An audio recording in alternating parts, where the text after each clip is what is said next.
Well, the waiting is over. The moment has arrived.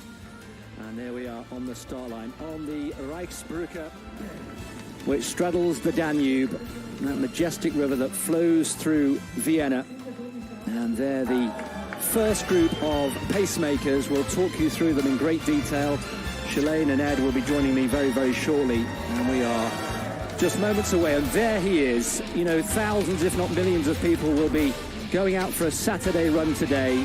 Well, this could be the most famous Saturday run the world has ever seen. And it's all about this man, Eliud Kipchoge from Kenya. They're the pacemakers. Bernard Lagat is the captain. And let's just remind ourselves of the formation of these pacemakers. There are 5 teams of 7, and that is the open V that Ed was talking about, with EK Eliud Kipchoge at the heart of it, and 2 wingmen, if you like, behind, all guaranteed to take the wind resistance out of Eliud's performance. 5 team captains. The first of them, Bernard Lagat, he's 44 years old. He's the oldest of the pacemakers in action today. The youngest is just 19 years old. And this first group will take them through to the first 3 kilometres. The current weather, well, almost perfect. A little bit more humid at 90% than was expected and was wanted, but Eliud Kipchoge, I'm sure, will be able to cope with that. So we're into the final few minutes before countdown. What on earth is going through the mind of Eliud Kipchoge? How quickly, how fast is his heart beating? 5.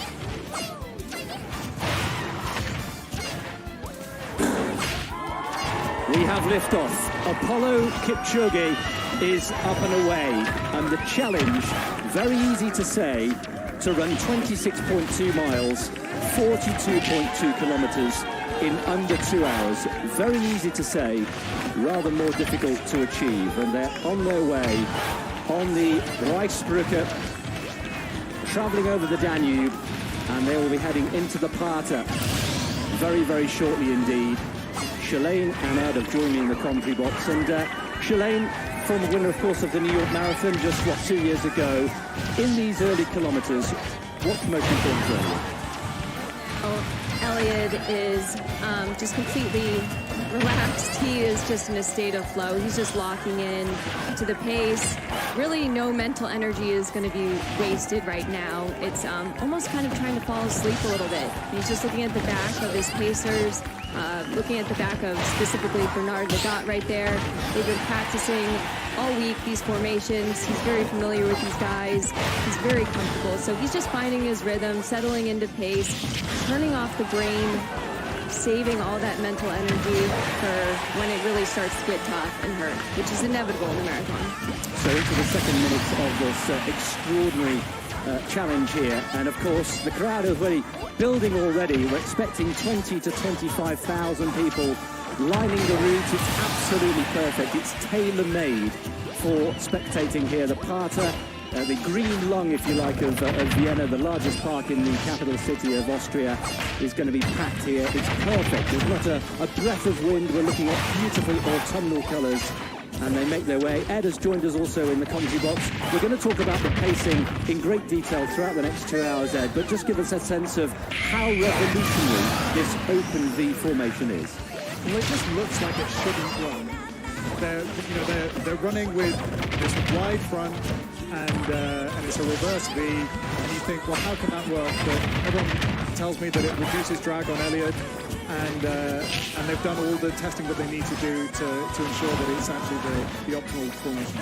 2 men behind, of course, as we've said, and we'll introduce you to the new teams as they come and go. The drop-in, drop-out function or system is going to be absolutely key, so we'll be making sure that we talk you through that. But essentially, in terms of formation, it's 2 at the front, 2 behind them, then the captain, and in this case it's Bernard Lagat, the multiple world and Olympic champion. There he is, centre picture, with all that experience at 44 years old. Elliot, of course, in the white, right at the heart of it, and then the 2 wingmen behind. And the way they come in and out will be absolutely key. Shalane, the magic figure of 250-something has been achieved. It means they're through the first kilometre.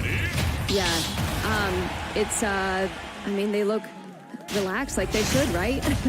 They look amazing. Absolutely fantastic. Now, here we go. Look, the first kilometre completed, 41.2 to go.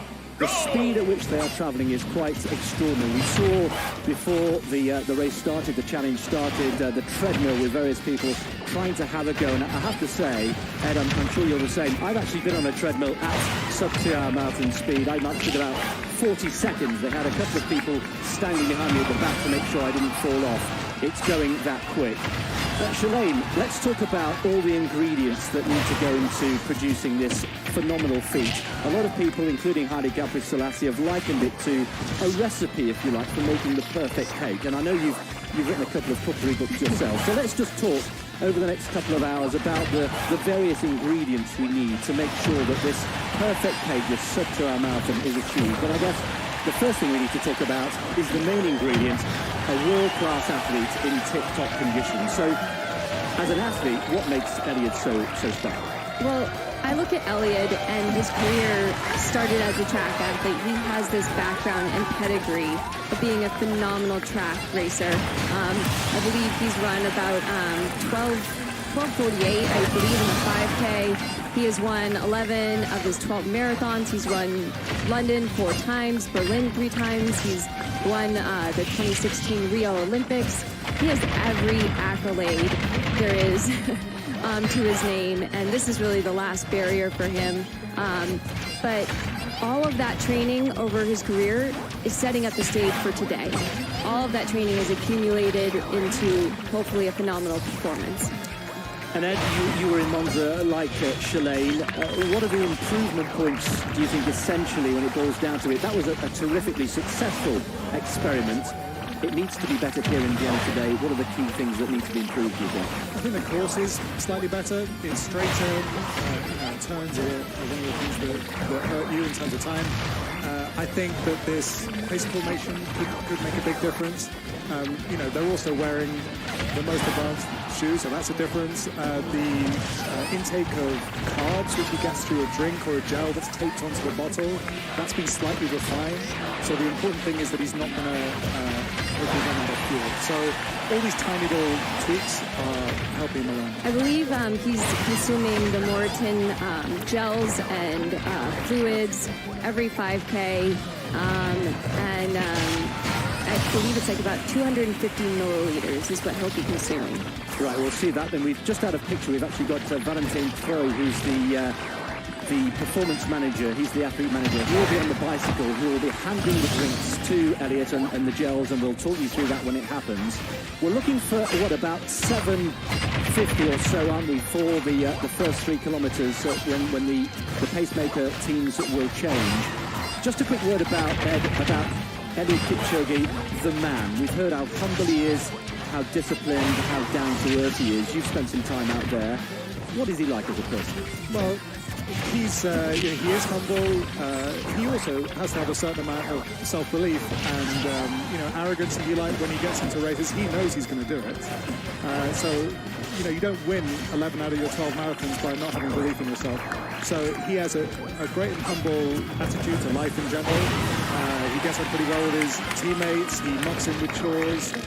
He's a much-loved person in his training camp and around Kenya. But, when he's out there today, he's the boss, which is what he also gets called in camp.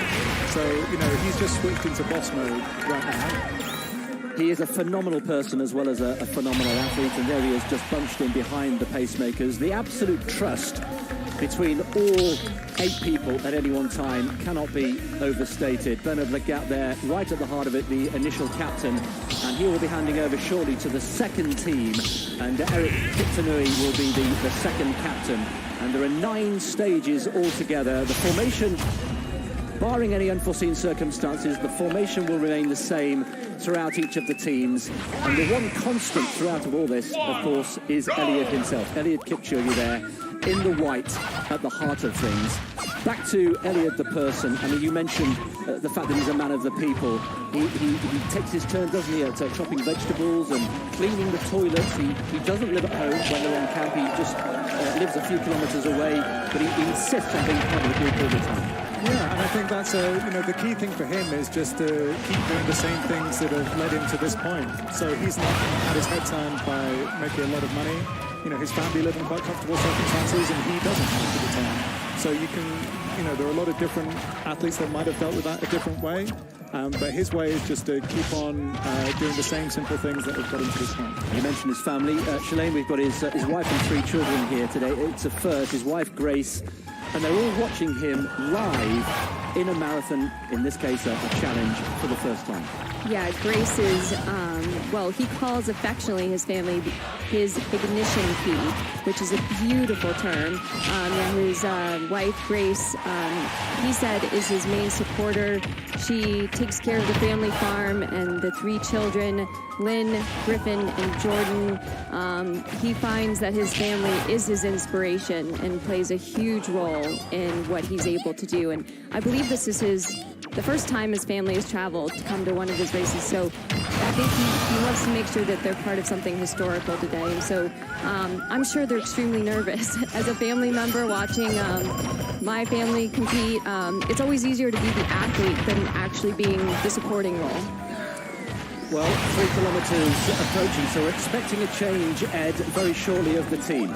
Yeah, and I, for one, of this formation, it looks strange and it's wonderful. You see Jack Rayner there with a fabulous sort of 1970s style moustache spread across his face, giving us a sort of nostalgic feel. This is what the organisers are calling a kind of a K shape, or a Y shape, or a Y shape, I guess. But we have these 2 tail gunners here. And all of it is to do with creating a little pocket of air around Eliud. You'll see on the left of screen there that there's the green laser. This is the laser pacer. And we are actually at the finish line, of course, waiting in, less than 2 hours' time now for the crescendo, the climax of this race. And the Pacers and Eliud are just about to go in front of us for the first time. And I can tell you, the atmosphere out on the course is absolutely electric. There is Valentin Troy on the bicycle, just tracking them, keeping a safe, respectful distance And we're keeping an eye out here for the first changeover. They're going to go past the finish line, what will be the finish line later on in the challenge. And there is the laser pacer, if you like. That is the pace that will bring him home inside 2 hours. And Ed, we're approaching the time for the phase changeover. And as I think Shalane was likening, here we go. Shalane, talk us through this. Yeah, I was likening it to in the U.S., a NASCAR pit stop where we change out tires, fine-tune the machine. Same thing goes here for Elliott. He's switching out and getting fresh runners that are hopefully smoothly transitioning into formation so that Elliott can just draft and conserve as much energy as possible. Well, you can see there Bernard Lagat just giving a little hand clap and he just peels away. And Ed, as a first transition, and here's the new team taking over, Team 2, with Eric Kiptanui now taking the Lagat role as the captain, just ahead of Elliott himself. Ed, for you, how smooth was that? That was pretty smooth. And did you see that Bernard Lagat hung around there? So everyone else in the team dropped out. Bernard Lagat stayed in front of Elliott to give him the protection while the other team swapped in, and then he swapped out last. Shalane, just talk us through one or two of the highlights of this second team here. Paul Trevino in the group. So Eric Kiptanui, though, he is taking a brunt of the work today. He's going to be doing the 2nd, 6th, and 8th transitions. He's a half marathon specialist who is the 6th fastest man ever over the half marathon distance. He's run a gaudy 58:42 time that he clocked to win the 2018 Berlin half marathon. He's also won the 2018 Barcelona half marathon and the 2019 Lisbon half marathon. This man is a specialist, like I said, in half marathon, and so he's going to be doing a lot of the work today. One of the constants actually in this, apart from Elliott in that first changeover, is that Emmanuel Betts and Gideon Kipkeita have stayed as the wingman at the back end. Okay, yeah, I was not expecting that. I thought the whole team were going to change, so this goes to show. Yeah. So they're doing a proper stint here. That's 10K. What is that? 29 minutes. 28 minutes, roughly, right? 29 minutes. Yeah, something like that. So that's going a good lick. So they're getting a workout. We're getting a good view here of the parter. We heard in the build-up to the challenge starting how important this course is. At the moment we're on target. We will be bringing you, of course, the projected time as we go through this extraordinary event. 1:59.50 is so far the projected time. And interesting hearing from Valentine Tro, who's the gentleman there on the bicycle, who will be handing the drinks to Eliud Kipchoge throughout this challenge. Interesting to hear him, Shalane, say that they're aiming for 2:50 pace, 2:50 per kilometre as a constant throughout the race. Yeah, and that's intriguing to me because, I heard that there was talk that, he's going to go for sub-2, but what if Elliott wants to run faster? Will he be able to dictate the cars and the pacers to go actually faster than 250 a K? We'll see what happens, but yeah, having a nice, consistent pace is optimal for running fast. You always want to run consistent all the way to the finish, or you want a negative split where you run the second half faster than you do the first. Well, one of the big landmarks coming up is the 5-kilometre split. The clock approaching 14 minutes, as you can see there, bottom right of screen. And if he's on schedule, he should be hitting 5 kilometres in 14 minutes and 13 seconds. And as Gabby was saying before we started here, just contrast that to what the average person does, certainly in Great Britain and throughout Europe, in a park run, 5 kilometres. Many people watching today, of course, will be watching the Ineos 159 challenge and then going out to run a park run themselves. So Eliud Kipchoge should be now hitting the 5-kilometre mark. Ed, how is he looking? I think he looks pretty good, but then he always looks pretty good. So let's see what, they say in Kenya the race starts at 35. If he's still looking good at 35, I think he's got a great shot. But one of the tells that you have with Elliott, if we can see him, is that sometimes he looks with his thumbs when he's very relaxed. He looks like he's brushing lint from his, lapels of his tuxedo jacket, perhaps. You get this beautiful rhythm, and he's slightly in trouble when he stops brushing lint. So, right now, he looks super relaxed, and it doesn't look like this pace is hurting him too much, but let's see how he goes. Absolutely, long way to go. And Shalane, for those people perhaps who've never seen Elliott race before, in the final stages, when most of us would be on our knees, and I think all three of us in this commentary booth have run a marathon ourselves, that's the very time when Elliott breaks into a smile. He does. It is counterintuitive. When he is hurting most, he has a giant smile across his face, and people think like, oh, what is he giggling at? Like, what is going on here? But that's his way of trying to trick his brain to lean into the hurt and to try to not recognize the pain that he's putting himself through. But that is the telltale sign that everyone knows when Elliot is hurting, he's actually smiling. I also think he might actually do that when he's in a very close race as well. Sometimes I remember when he was in this big fight with Wilson Kipsang in the London Marathon, and he shot him a big smile when he took it near the end. Intimidating. That would be intimidating. Well, we talked about Elliot the athlete, we've talked a little bit about Elliot the person. Of course, a factor, and we go back to our little metaphor of the cake and all the ingredients that go into make this. We're approaching the first of the roundabouts here. This is the Lusthaus. This is the smaller of the two roundabouts. So essentially, in image terms, we're looking at like a dog's bone, if you like, with a straight piece along the middle, which is the part of the Hauptallee.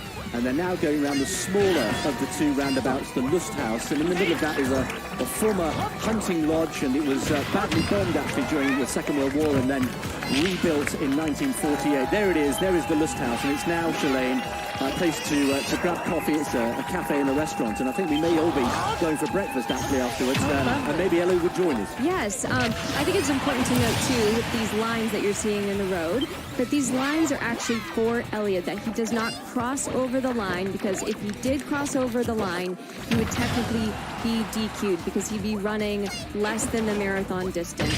So these lines that are in the road are not for the pacers, they're for Elliot to make sure he doesn't cross over. You can just see the first time that fluid has been passed to Elliot. You can see him in the white, just shielded by the pacemakers, taking on board the vital fluid and gels that he needed. Then he's handing it back to Valentin Troy, and now what happens? So interesting, he was handed off at about 6K instead of 5K, but that may be more just the logistics of getting around the actual roundabout. But yeah, he just handed, I believe, one bottle, maybe a gel. We've heard that he's going to be taking in gels and fluids, so. Okay, you can see the recent splits there. The 250 mark in green means that he's on schedule for a sub-2-hour marathon pace. 252 and 251 in the red means he's just outside. He's been twice on target and twice just outside. Overall, look, 8 seconds inside. It just shows us, Ed, even in these early stages, just how challenging it is. Yeah, I mean, they want to run even splits, but it is impossible to run completely even kilometers one after another. So what we're talking about here is someone trying to, get as close as they can to 250 for as long as possible. As things stand, he is 8 seconds in. The speed here, it's worth, Shalane, just reflecting on this and just trying to put it into some sort of layman's terms. He is going to be running, or trying to run, consistently at 13 miles an hour, 21 kilometers an hour. Extraordinary. We were trying to think last night, were we, over dinner, about an everyday example of what that speed looks like. And in London, where I come from, the average speed, I think, of the London bus in traffic in central London is only about 8 miles an hour. Have you thought of something that will illustrate that? Yeah, I mean, same thing. I think about, what cars would roll through a neighborhood and through my neighborhood, and thinking that Elliot's running as fast as the cars rolling through my neighborhood. It's mind-blowing. I challenge people to go out to their local track and just run one lap, 400 meters of the track in 68 seconds. I bet you not many people can do that. So that just goes to show, and Elliot has to do that. 105 times. Yes, I would thank you for doing the math. 105 times. Yeah, we can break this down in so many ways, can't we? Yes, one lap of the track, if you go down to your local track, 68 seconds.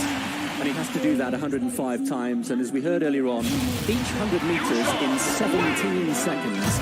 And he will be doing that 422 times. Let's get a view of the next pacemakers, the next group of pacemakers, Team 3, who will take them through 8 kilometers to 13 kilometers, awaiting here.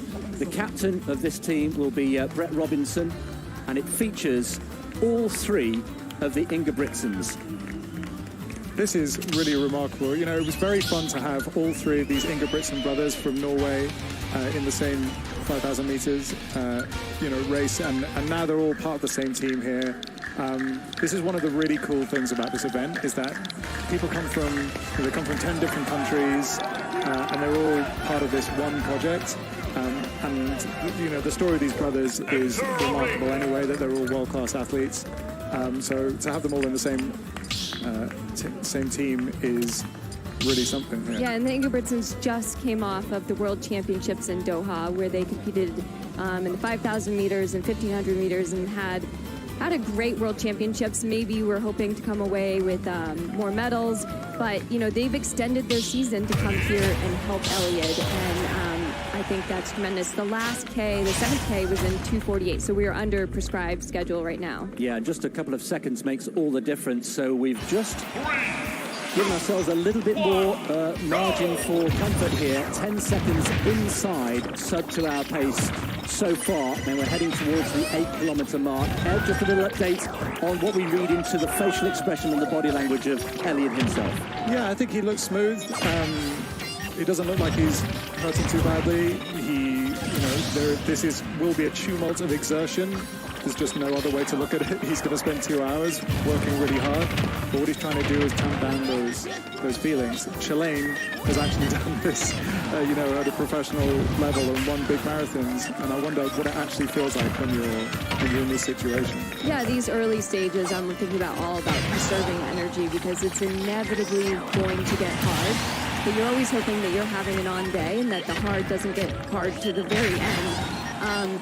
No matter what, once you hit about 30 to 35K, reality sinks in that you're running a marathon and that you're running very fast. And, you know, Elliot is attempting unknown territory. Each step that he's taking is towards history. He is racing the clock and running towards history.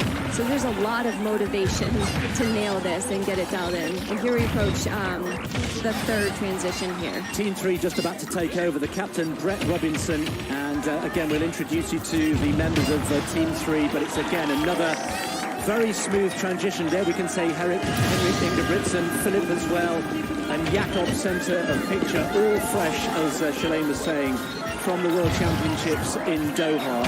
Again, marks out of 10, Ed, for that transition. I think that one was the best one yet. Agreed, that looks so smooth. You know, it could be that the fact that 3 brothers are so accustomed to running together, but that looked really smooth. And the crowd appreciated it as well. You can hear them tapping on the sides there, absolutely fully dialed in. So let's introduce you to this new team. Team 3, remember there are 5 teams in total, and we've not got 1, but 2, but 3 Ingebrigtsen. Shalane, just pick out 1 or 2 of these for us. Well, so Brett Robinson actually is the team captain. He's the Australian. Oh, Henrik.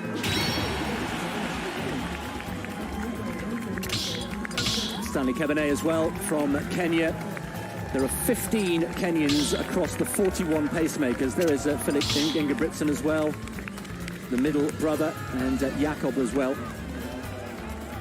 Jakob is the youngest of the 3 Ingebrigtsen brothers.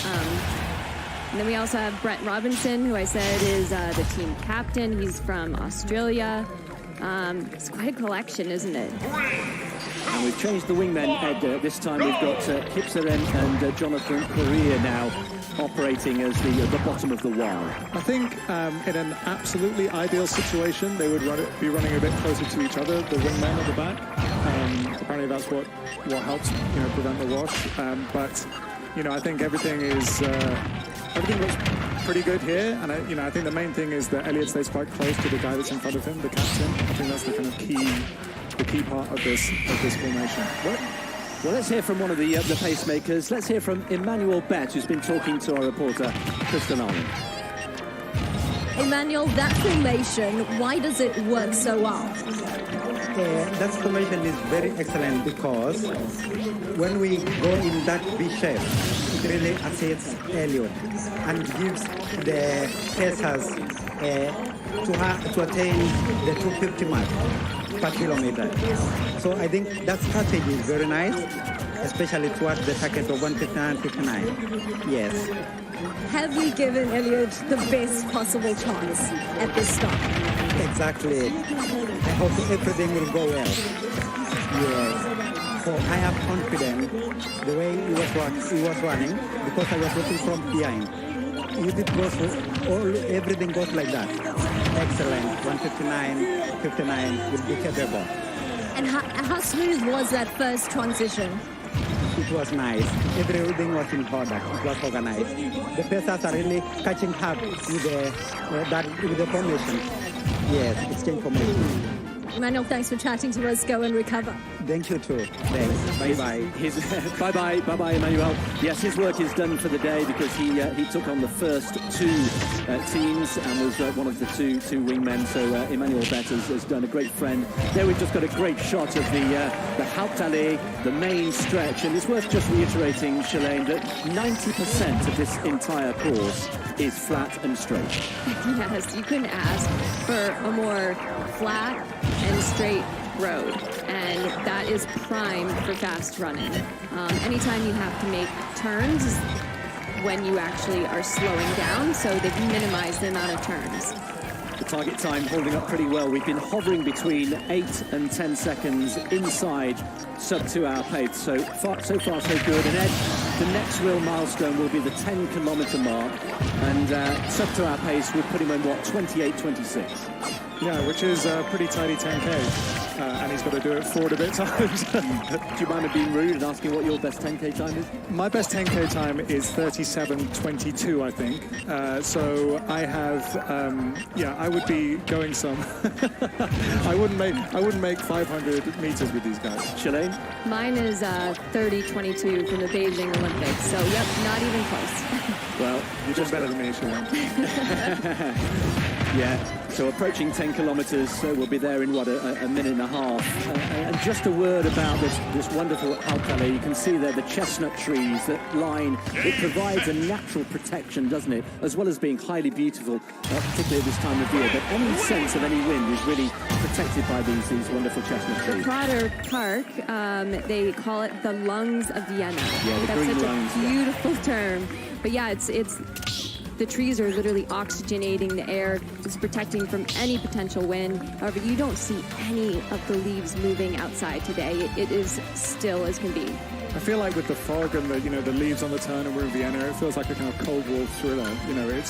It's got this feeling of sort of mystique about it today. Like yesterday was this gauzy sunshine and it was very beautiful. A lot of families out in the park and people running up and down the Hauptallee, and today feels like, there's something going on. Mystical, yeah. Yes. Well, we've got the Riesenrad, which is the Ferris wheel. We may get a glimpse of that at some point during this challenge, but that's at the far end, and that's the iconic Ferris wheel that appeared in The Third Man, written by Graham Greene. So there's historical references all around this course, and hats off to the research team who scoured the world. We heard at one point that perhaps London was being considered as the main venue to hold this challenge, and as we've heard, no stone was left unturned in terms of searching for the ideal venue. I think we can see today that they've got it spot on here in Vienna. It really is the most naturally appropriate venue for this.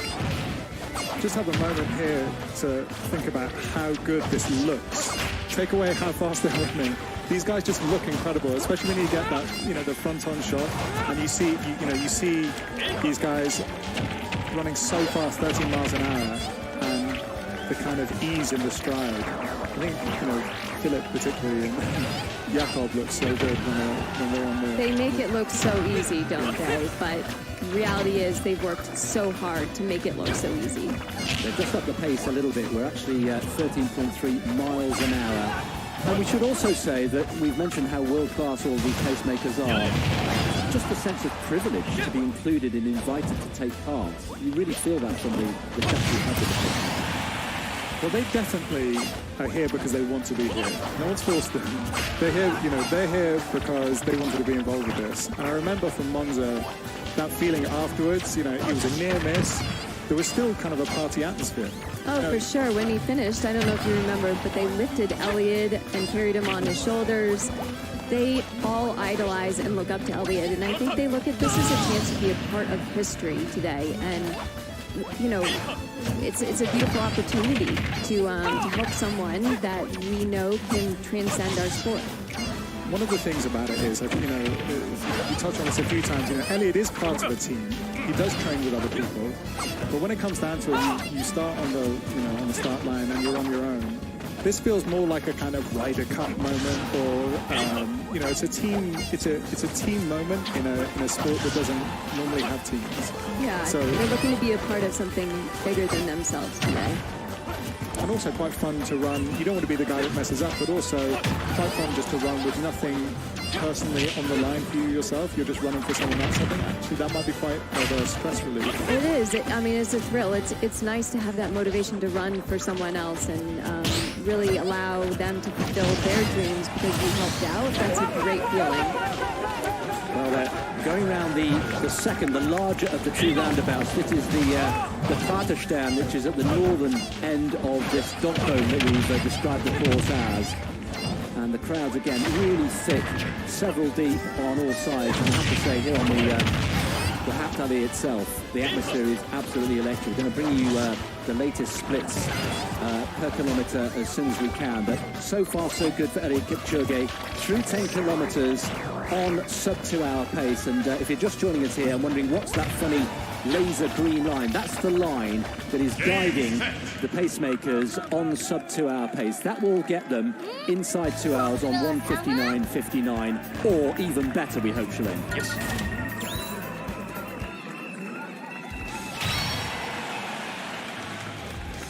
So 11 kilometres completed, half an hour of running. So we are a quarter ed of the way through, and he's now fully warmed up and into his running. Yeah, you'd say he'd be warmed up by now. Half an hour. I mean, all he's hoping for the first 3 quarters of this is to keep on schedule. You see sometimes the kilometre splits drift out for a kilometre, then they come back. I think he won't be too worried about that. What you worry about is if they start to drift inexorably. But he'll be thinking right now, this is, he's on schedule, and he doesn't look. I don't know what you think, Shane. He doesn't look like he's having too much trouble. Oh, no. I mean, well, first of all, Eliud is just a beautiful runner. And even when he does break down, it's very, very small increments. But the fact that he's within seconds of his goal predicted time right now is not a big factor. If we saw that the splits were starting to drift backwards continuously, but they're not. They're just fluctuating by a second faster, second on, maybe 1 second slower. That's really nothing to worry about right now. As long as the overall time is where we need it to be is what is important. We can make some comparisons with how he was going in Monza, and actually up to halfway he was inside sub-2-hour pace, and at halfway exactly he was 3 seconds inside, and then at 25k he was still 2 seconds inside. Even at 30k he was only 2 seconds outside sub-2-hour pace, and he admitted afterwards that it was in the final 10k when he really started to feel it, and that's when physiologically the body starts to break down and do some strange things, and you will experience it's where the marathon truly does start. It's when you begin the race is 10k to go, and it's all just a foreplay to get to that spot where you're going to be having to race the last 10k. So this is just all setting up the stage. This is just the foundation, but the real running and the real race begins. This is the undercoat and the primer before we apply the gloss later on. Yes. What about negative split? Very much the modern way, isn't it, in what we could call traditional marathon running, where we have a competitive race. This is very different here. If we believe the information we were getting at the start of the race, we're going for 250Ks throughout. Does that mean that negative splits don't come into it here? Well, I would temper that slightly. I would say everyone always talks about a negative split as being the best way to run a marathon. Very few people actually do it. It's a hard thing to do because you feel worse at the end when you're meant to be going quicker. For those people watching who don't know what we mean by a negative split. Okay, so a negative split is when you run the second half of the marathon quicker than you run the first half. And we're only talking about, a few seconds here. The organisers and Eliud himself have, come to the conclusion that an even split, first half the same speed as the second, is going to be the most efficient way to do this. So, we'll see what he goes through in halfway in, but if it's something like Monza, 59.50, something like that. 59.57 in Monza. 59.57. So I would think he might be a couple of seconds inside that if he's on schedule here. as an athlete, I would want a cushion. I would want a few seconds under and hope that, you know, I can maintain or even close faster. But for sure, I would want to see something under the 60 minutes when I went through halfway if I were Elliot. When you ran your fastest, did you run a negative split? Yes, well, actually, good question. I think I was going for the American record in Berlin, and I may have actually positive split, to be honest, but I think I went out a little too aggressive for my fitness. But you have to find out where you're at, right? Like, you have to find out what you're capable of. So sometimes you have to push that barrier. I think this is a little bit more calculated. I think they know exactly what he's capable of. And that's the whole point. We're going to find out what he is capable of, and that's what he wants to know. Yeah. He posted this little thing on Instagram last night, which was, you know, he wants to find out where the limits are. Well, he's about an hour away from discovering them. And we've talked a lot about why this won't be a world record. And again, for those people who are just joining us, Chilean, there are three primary reasons why, if he does it today, it will be an extraordinary achievement. It will be an historic achievement, but it won't be a world record. Just remind us of why that is. Yeah, there are three vital factors here why it would not be considered a world record by the IAAF. The first one is Elliot is the sole competitor in this race and in this challenge. In order for it to be ratified, there has to be more than one competitor. These pacers don't count as competitors.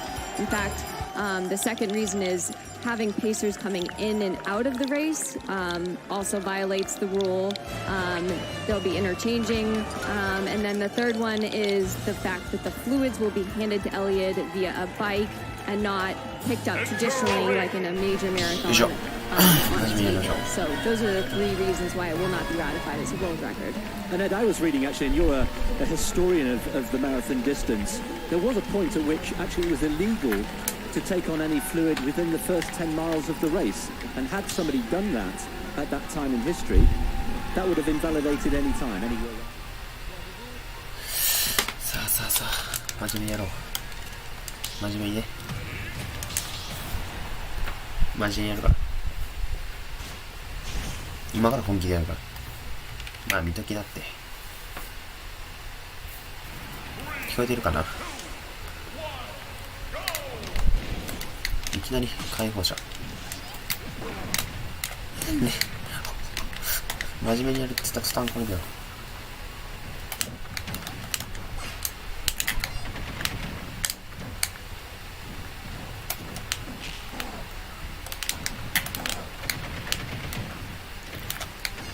あ、ジャンプない。なんでちゃんと見てやろう。性行為って題になるなんて。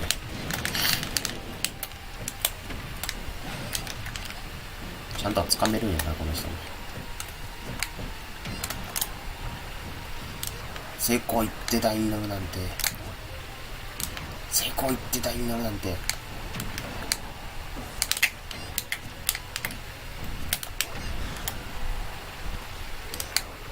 題になるなんて、性行為って。成功いって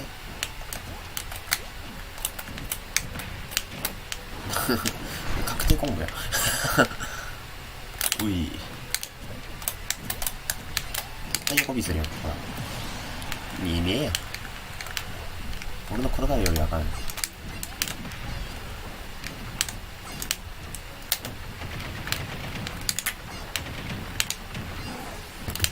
何やそれ。あれ当たると思うね。それは当たるわ。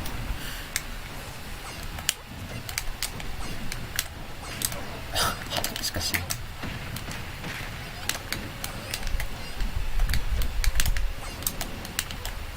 何やってんねん。真面目にやるって言ったのに。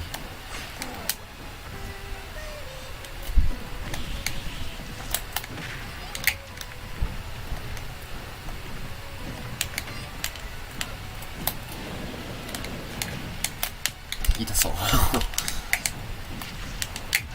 ガード張れてんだけど。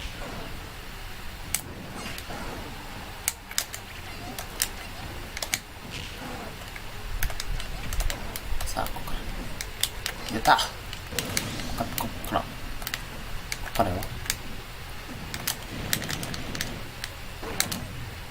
定コンボですね。もうやだ、そんなんやって絶対車でするよ。回避したやん。聞こえたでしょ ?R ボタンの音。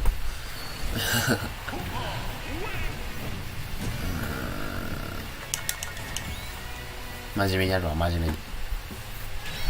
ダメや、sumameito。真面目にできなくなってきたわ。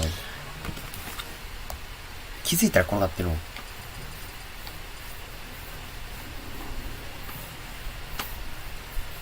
小生女拒否ってるやん、この人。クッパやのによ。珍しいな。真面目にやるから。真面目にやるんだよね、真面目に。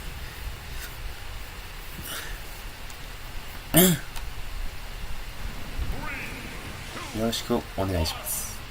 真面目にやるっつってんだろ。俺のkorogaruに対応してくるとは。さすがだな。さすがメイト勢って言ったところか。痛いの嫌だ。それさ、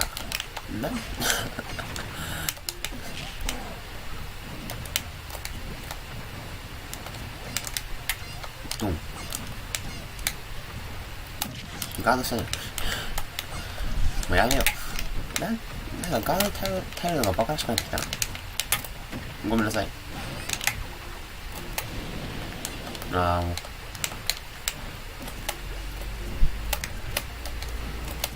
う。なんでいや、ガードしたじゃん。もう、腹立つな。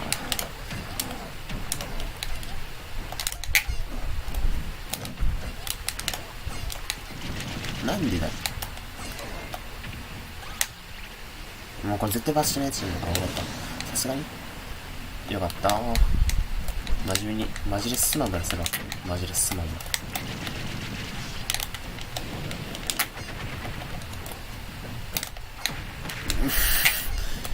弱4だ。確定コンボよ、確定コンボ。ジャンプ使っちゃったから。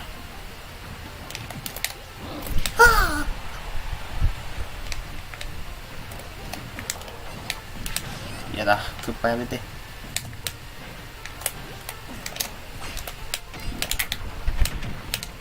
そのバカ息好きだね、この人。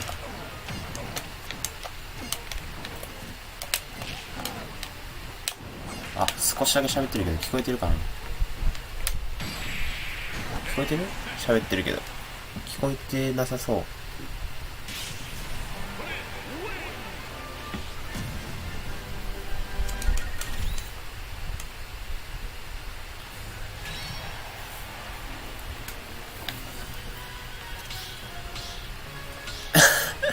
そんなちっちゃいか。そんな声ちっちゃかった。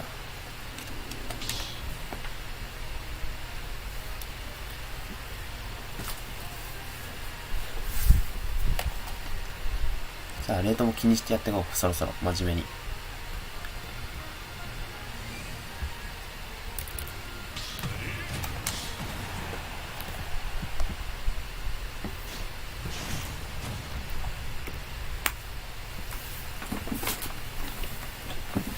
真面目にやるからね。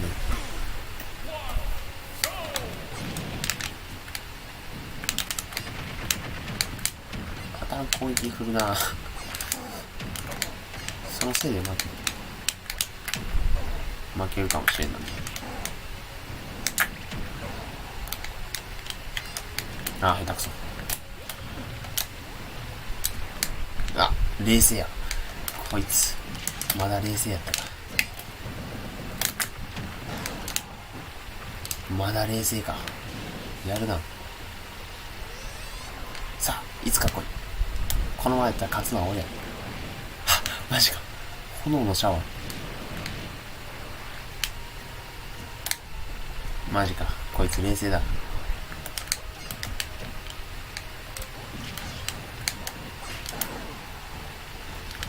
冷静じゃないか。うまいね。やるじゃん。ヒューさんやるじゃん。いいや、ガード張ってんだけどね。ちょっとったもん勝ちな部分ある。あー、惜しい惜しい。クッパさん惜しい。当たるかも。バカにしてんの。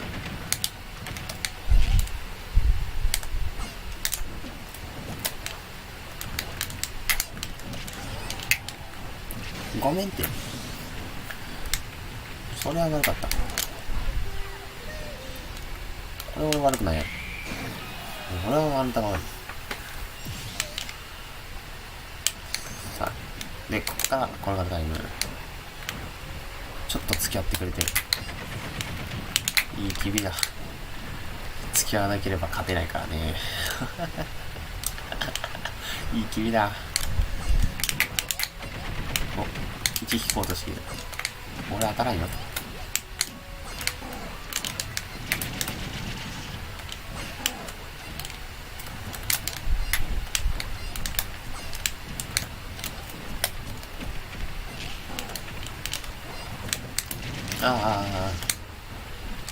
うん。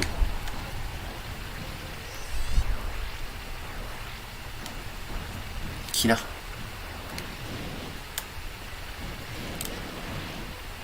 この人、堅実だな。あぶね、外してよかった。マジか。この人、いつになったらこの側に当たってくれるんだ。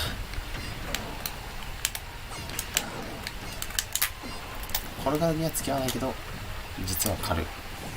実は柔らかい。このヒューさん。マジか。マジけ。真面目にやっつってんのにな。こんなんばっかして怒られそうやな。そろそろ怒られそう。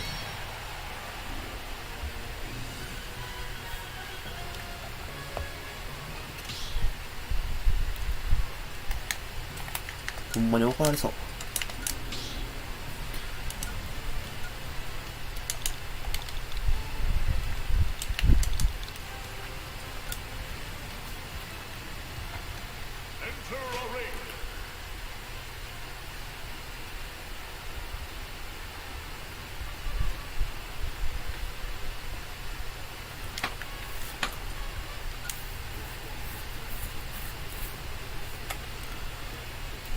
なんでもうなんか結構下の人とめっちゃ当たんだけど、ここ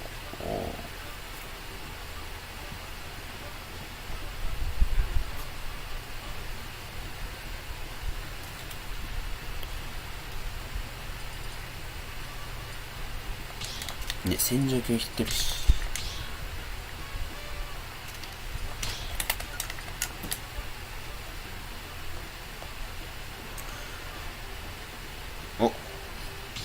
挨拶してくれる。でもピカチュウやから許さん。ピ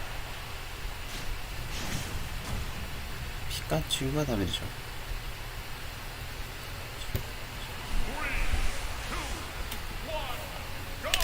ドキドキ。あ、オッケーオッケー。移動は電光石火でっていうタイプね。実は当てはん。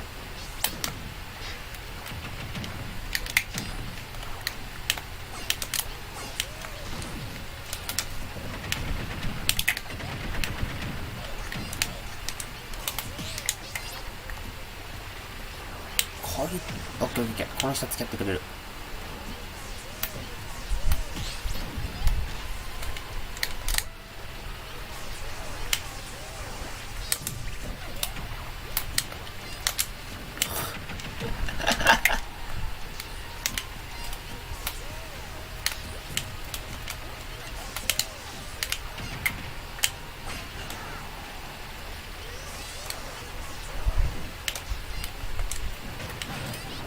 あ、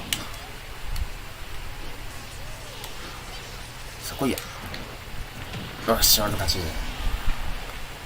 これが男のスマブラ。こっから逃げる。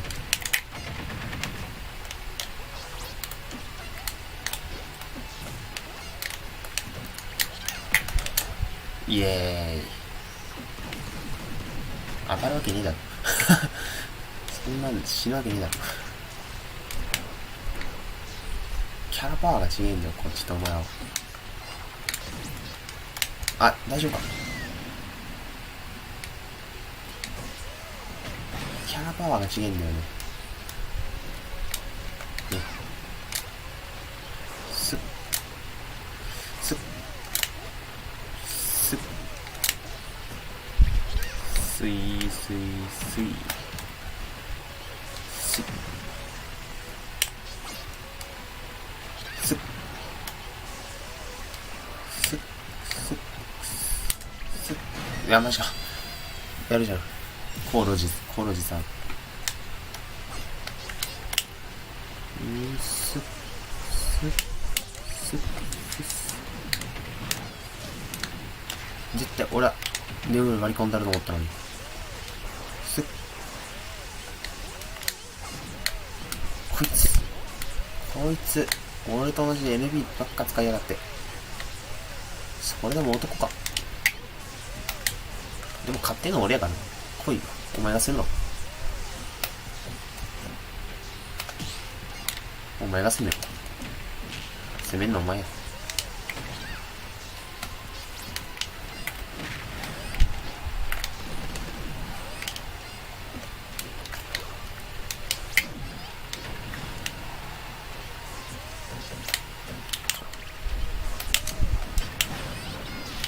もう当たらん。悲しい。せっかく上上げしたのにな。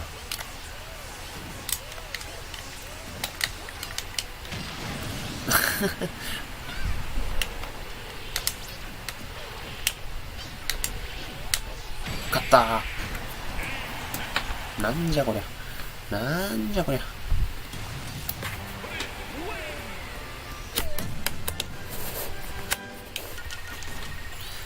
いやーねえ、これよろしくないね。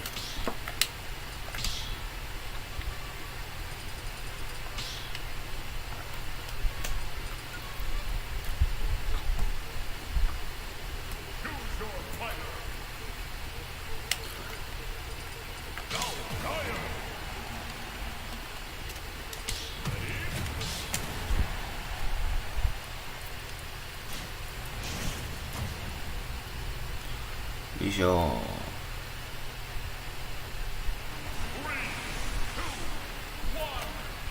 さあ来い。捕まんねえこの人。全然捕まんねえ。ああ、もったいねえ。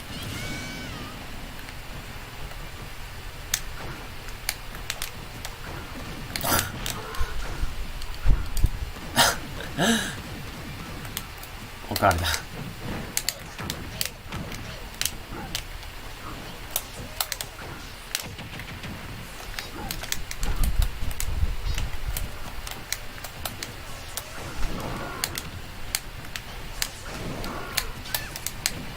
ドンバケモン。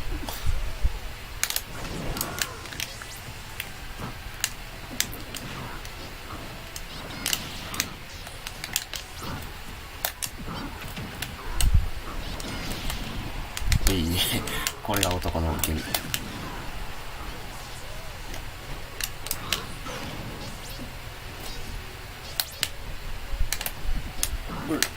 い怒られそう。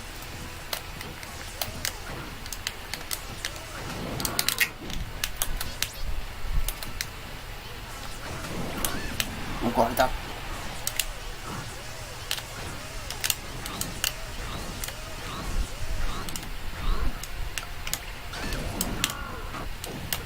おい、42%。うまい。ここだけうまい。あれ、弱い。キャラが弱い。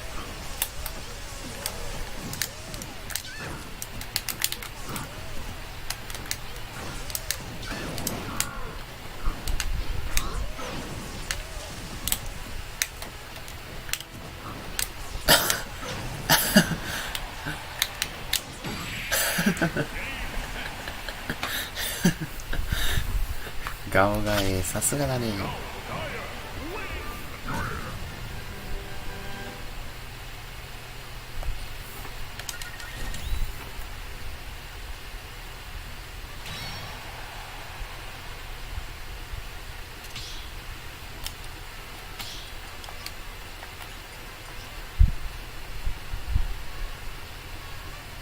おっと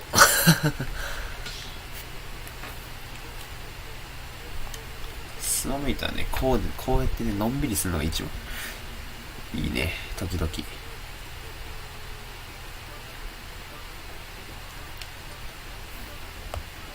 いや、月光河にはね、当てるキャラがいるんですよ。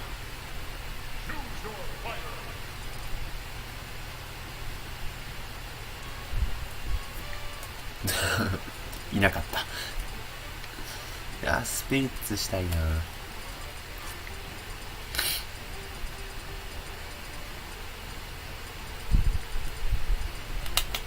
まあ、月光河には顔がいいんでしょ。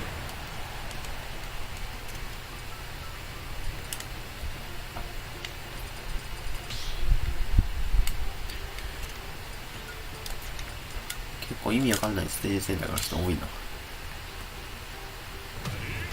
ピンク分かってるね。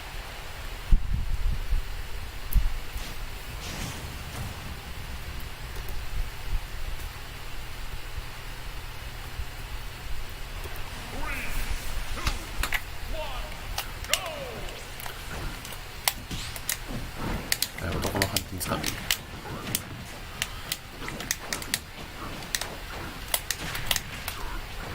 ごめんって。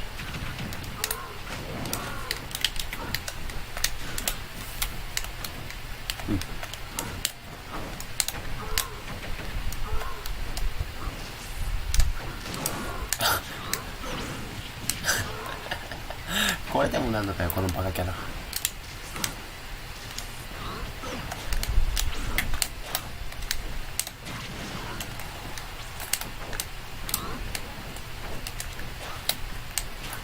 美しくね。タイプ相性なんて関係ないんすよ。パワーよ、パワー。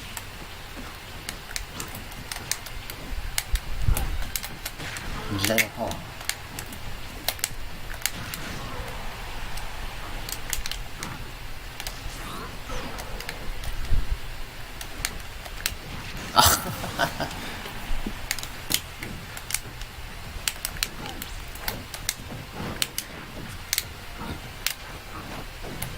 全然あれができない。ラリアットができない。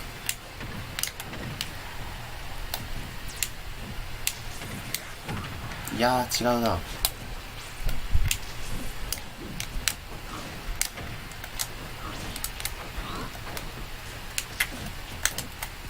違うよ、そんなしてねえよ。なんで操作できないんだよ、下手くそ。ドンドン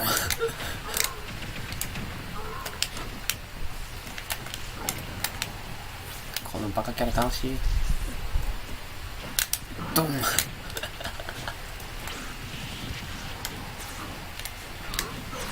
ドンなんで俺が負けてんの。ドン当たるかボケ。ドンストーン。あ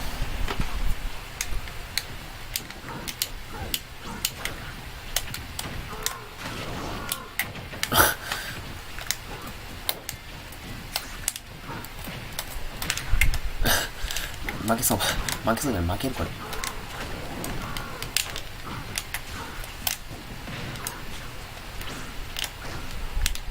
ドーン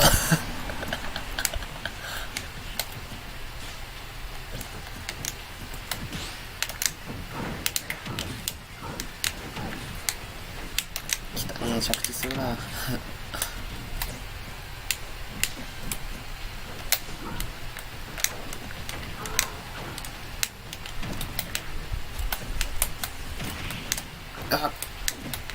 ガード張ってしまった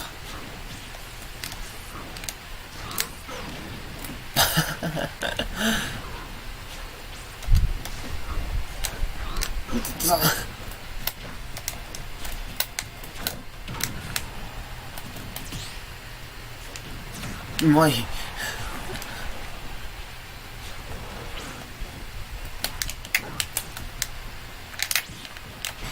が後ろ下火が間に合わなかった。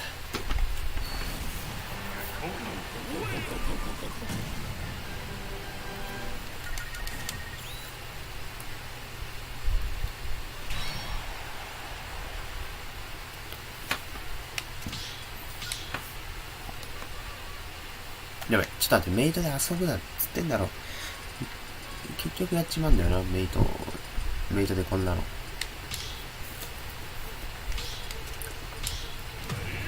なんか青ガに使えた。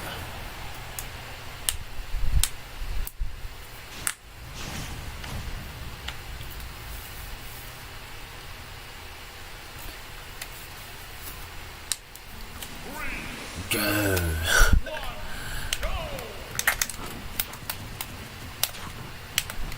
どう動きを入れ込んでるね。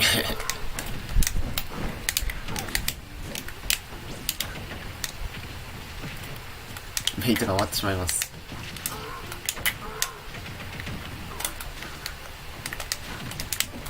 ドンどうすんだろ。ドンなんかそれっぽいことしないで。やった、ラリアットできた俺。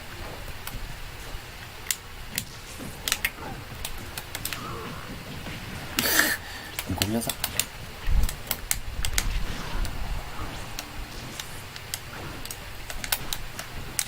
ドーン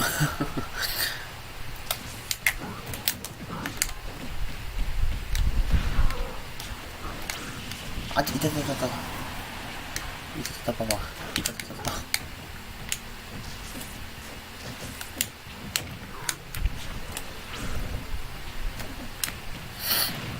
た。やだ、やめて。ドンパワー。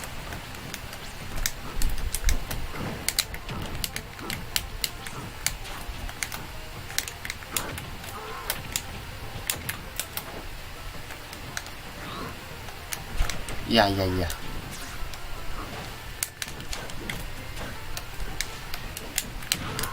ごめんなさい。や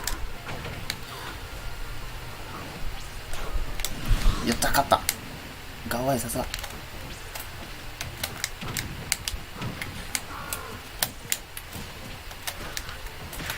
ガードはできない。投げ込みができない男。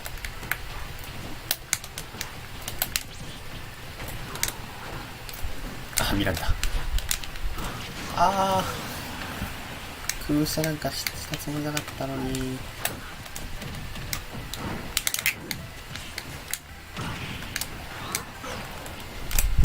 危ない。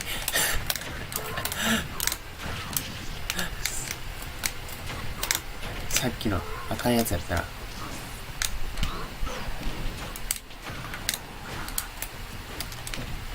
ドン。え、相手が悪いやん、これ相手が悪いやん。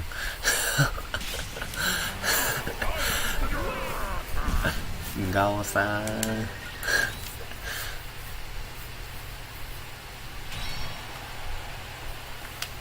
メイトが終わっちゃう。ガオさん、お前やっぱダメだわ。時代はお前だ。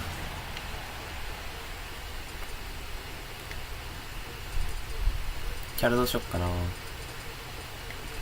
あ、ステージこれか。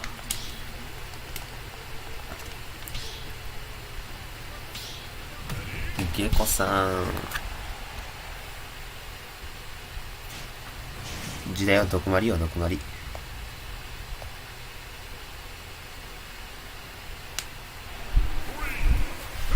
ろしく。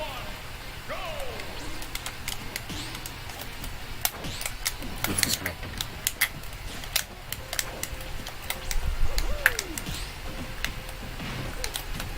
おお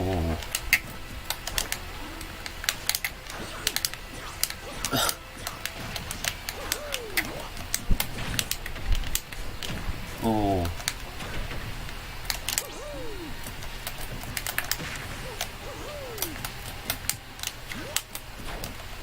何？俺の、いやー、それしてない。空前こうやったったら面白かったな。そんなんしてない。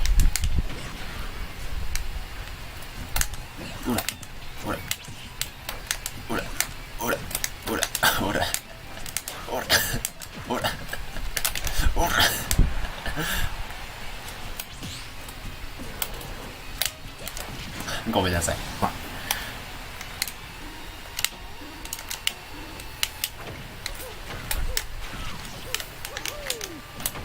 てか水の剣みたいなやつせこくない？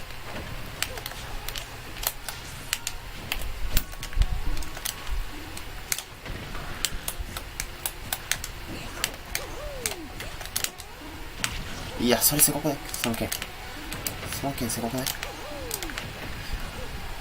その足もせこい。復帰がうまい。俺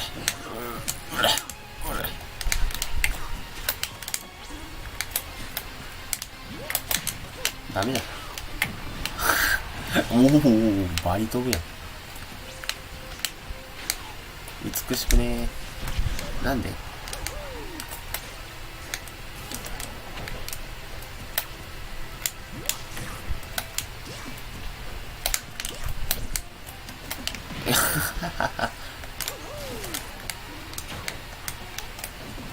おお、その振り向き使い崖もなんか崖はめっちゃ上がりやすいな、この人。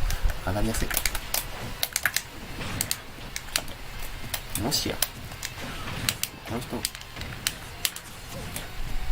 バーストが適当なんじゃないか。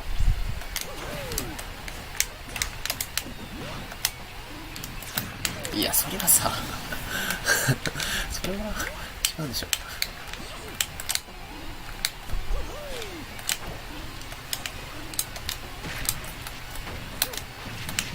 この人コンボとかちゃんとするけど、バーストすごい適当だからなごめんなさい、俺もそうでした。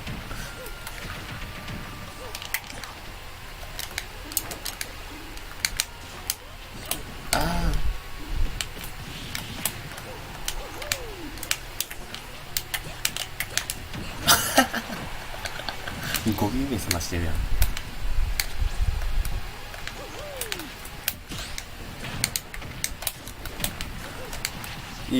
そんな変なコンボしないで。あれ、そのババに誘われたんだ。死ぬんじゃね、そろそろ。やだー、負けたくないよ。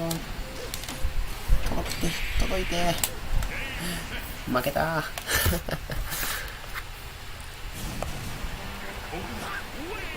勝ちをした一瞬。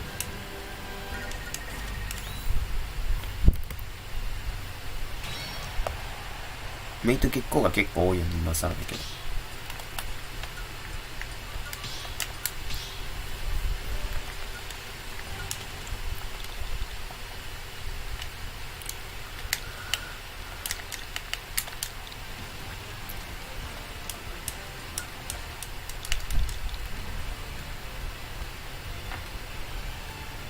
木目さん、名前がかっこいい。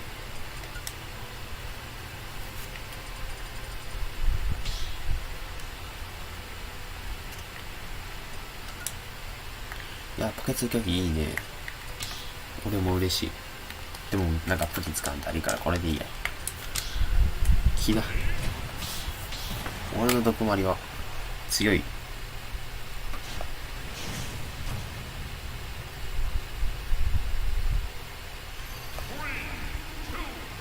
いや、この人8連勝してる。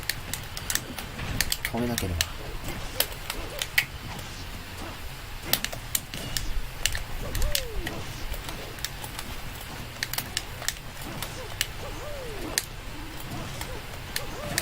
何？画面を見る男だ俺の毒針じゃ勝てるのか。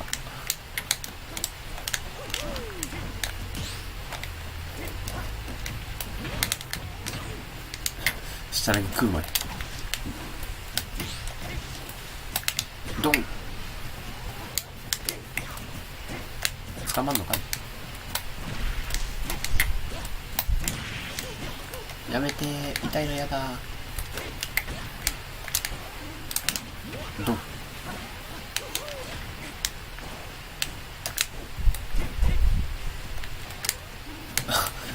ょっとカプセルも使ってみたい、私は。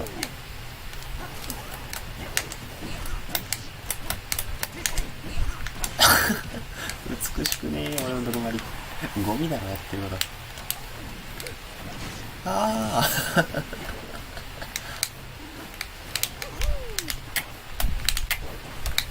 どうよ。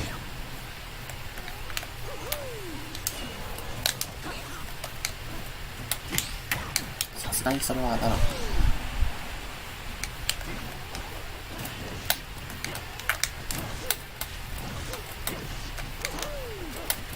かすごい上強使うけど、やっぱ上強なのかな、そのキャラ。あれあれ、まさかどこまでさんどこまでさんまさかどこまでさん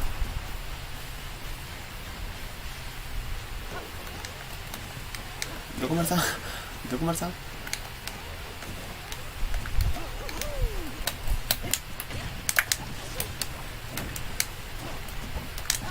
下キャラ強っそいつの下キャラ強っ。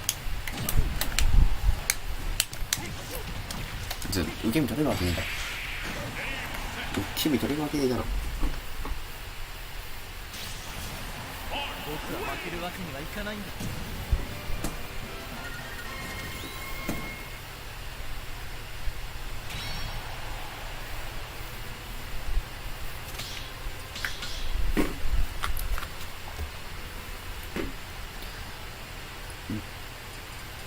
なんだ終点か。小戦場ならどう考えてもぶっ壊すぜで、キャラは顔がいや、フォックスか。俺のビップ落ちしたフォックス多分強い。クロンせこいな。キャラ投票されてるキャラと違うキャラ使うんで相手せこい。ひどいね。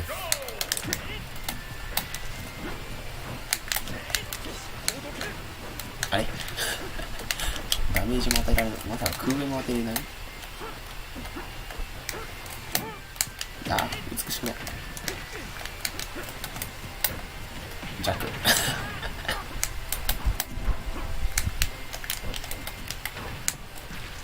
ガードはフォックス君ガードは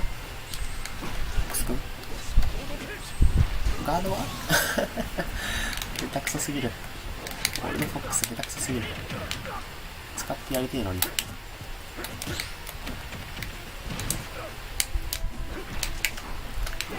なんかジャンプ読んだ風出してるけど俺あれだよ。フォックス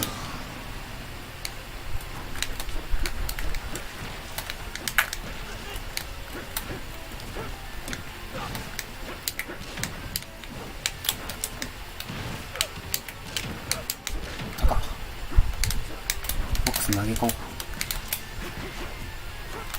あの人は美しいと思ってたけど美しくないな、ところどころ。黒目あれダウンにできないこのキャラ。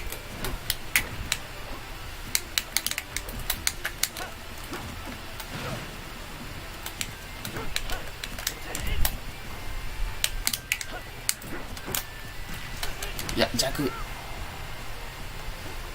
ああ、ごめんなさい。俺の復帰が下手くそです。なんでやねん。植木を好きだな。やめて、痛いのやだ。ファイヤー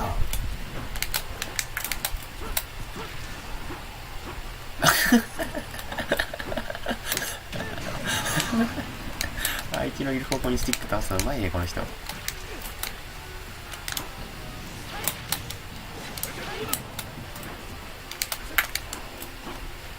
相手のいる方向にスティックを倒すゲーム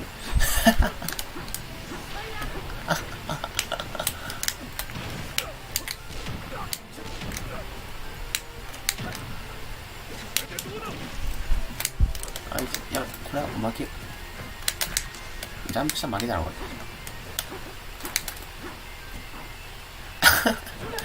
相手のいる方向にスティックを倒すゲームになってる。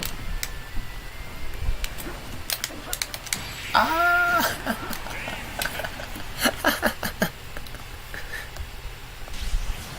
勝ちをしたら負けて間違えてる。フォックス後ろの敵をなんとかしてよ。おっと。やばい。あ、これはありがとうございましたって言わなければならないだろう。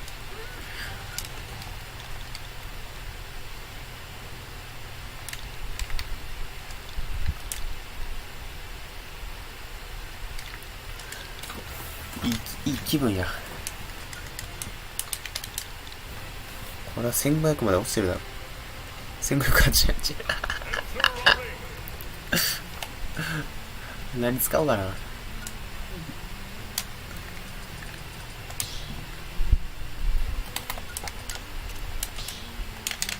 さあ、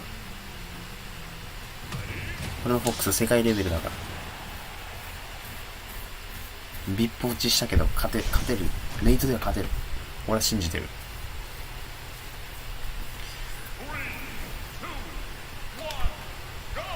来いよ。痛い。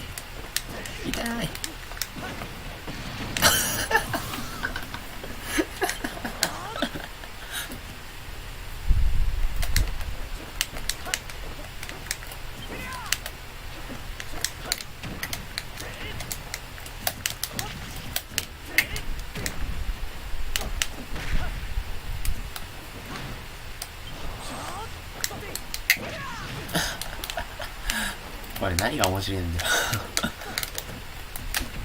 ジャンプしてたよ。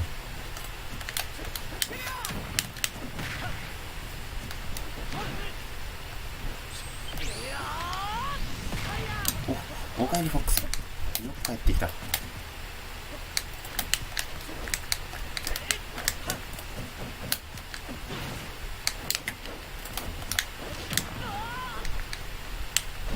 やだんのかーい。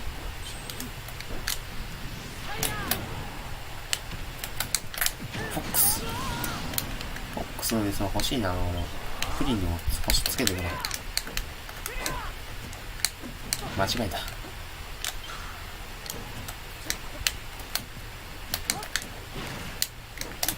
いや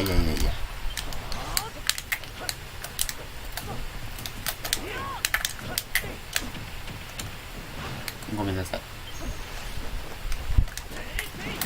痛い。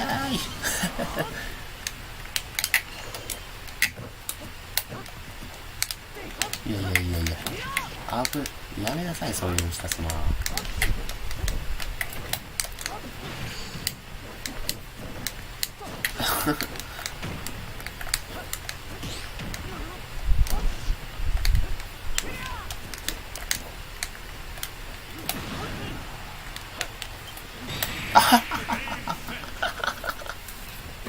きめー、ザラキきめー。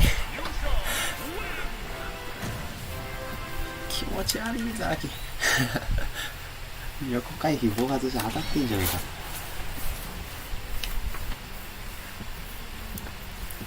いやおもろ。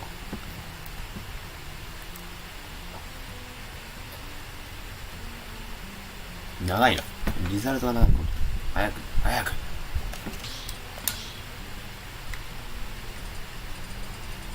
ヨシストーリーダメ。ヨシストーリーダメ。フォックスもダメが。俺のフォックスが通用しないなんて。いやー、時代はオンラインロボットクソ強いからね。使ったことないけど勝てるでしょロボット。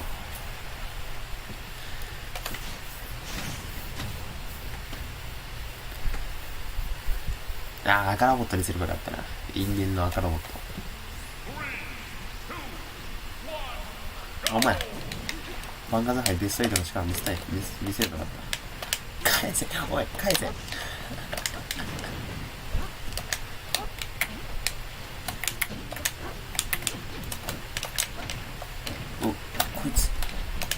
こいつ勇者を笑ってやがる。イエーイ。返して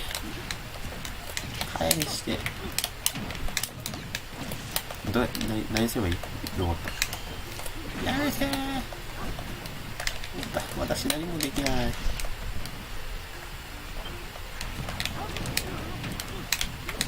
いや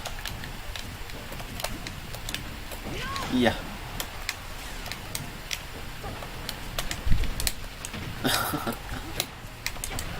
や、分かった。男の下今日痛い。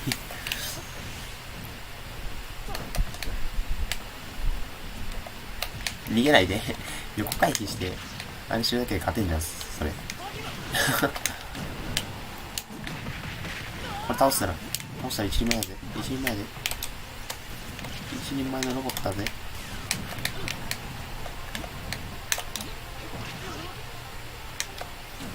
ザコー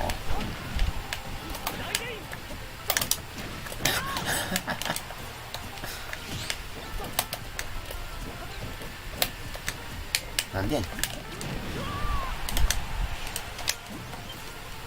ここ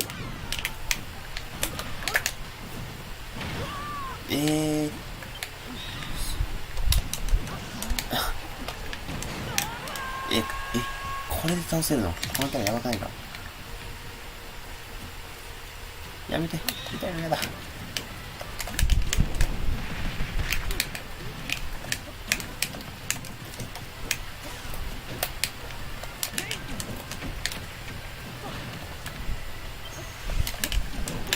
ほい。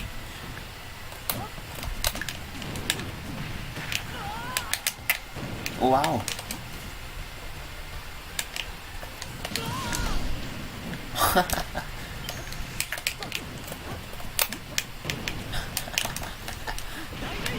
俺のロボットが来ないで。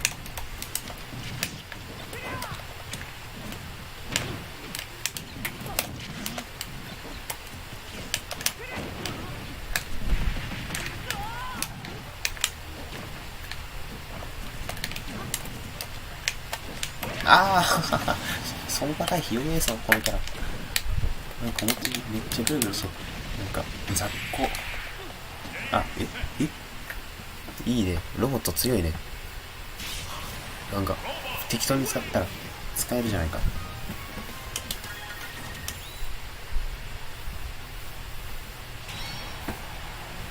これまさか勝っちゃう？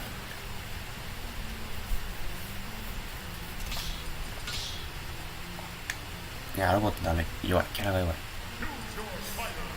れは、クッパだな。これはクッパの出番だ。バンカズじゃない。これはクッパの出番。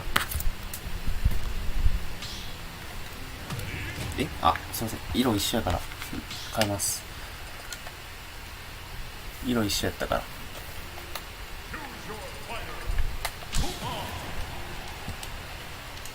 ごめんなさい。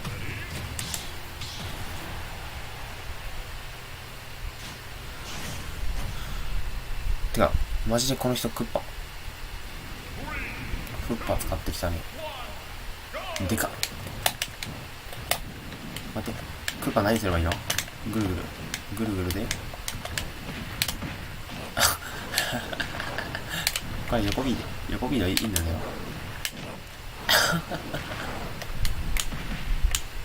ズドーン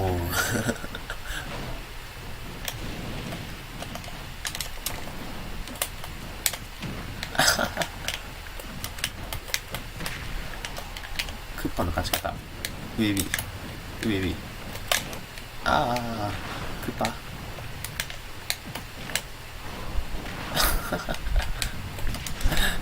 クッパ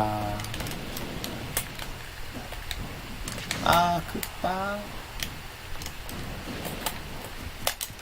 上 B ゴミすぎ。クッパやめてクッパまだ耐える。ごめんなさい。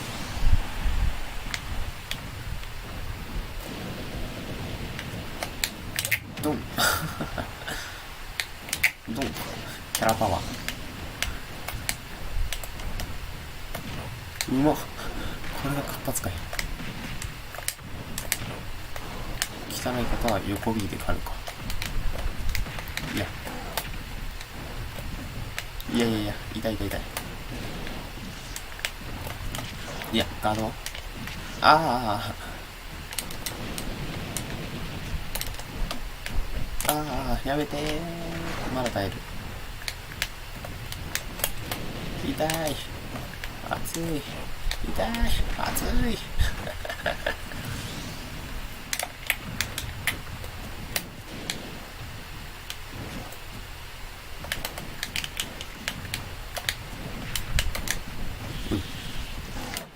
あれ、繋がってない。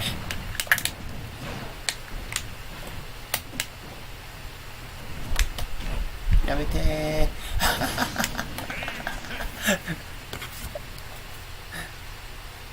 ああ、面白い。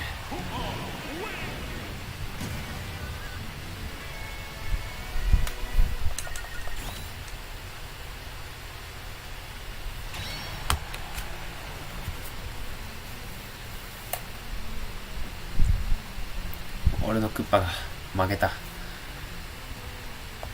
あ、ちょっと頑張ればいけそうだな、クッパも。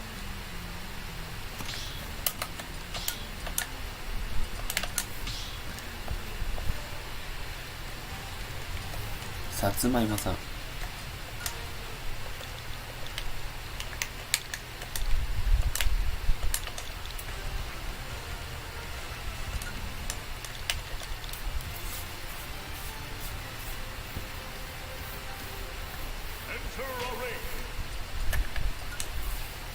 いや、クッパじゃないね。1588じゃない。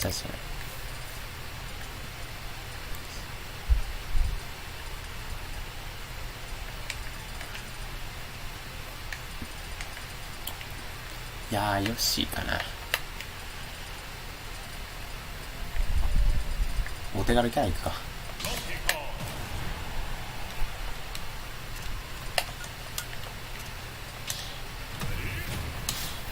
あ、ステージ選んでなかった。まあいいか、どうせ最初一緒だし。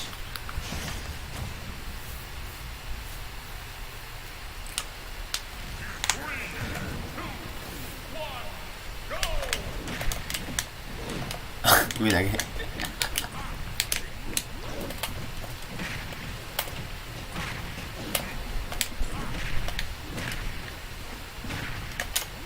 ジャンプがないよ。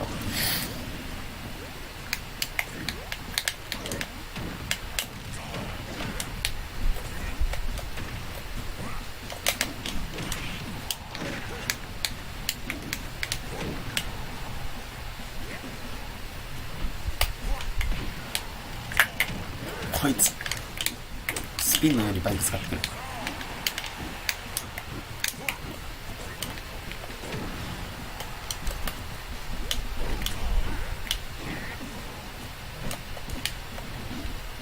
お前だけじゃん。こ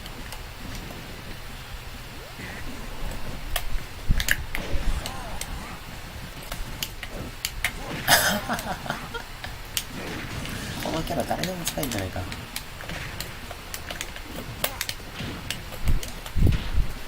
痛いの嫌だ。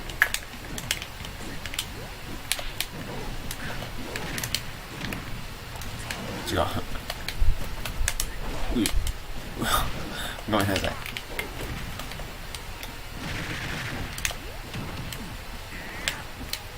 あ、違う違う違う、ごめんなさいね。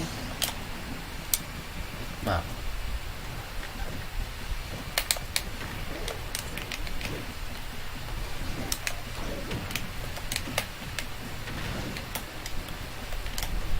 違う。復帰ができない男。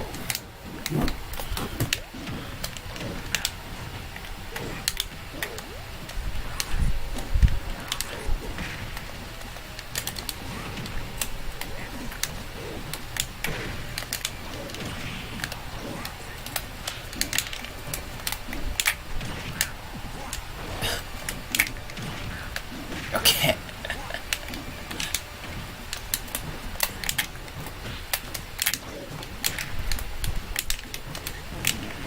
当たるかも。 OK。 大臣タッコ。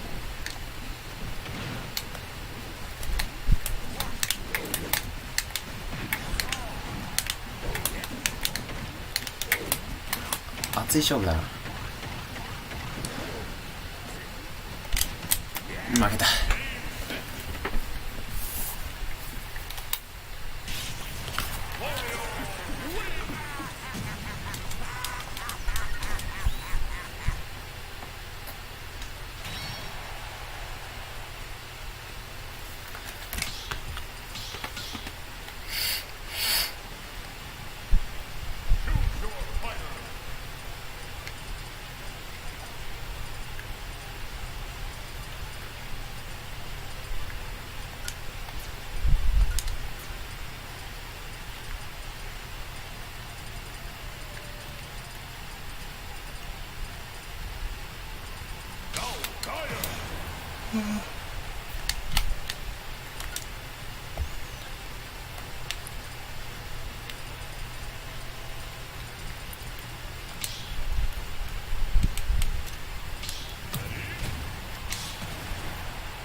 やるか。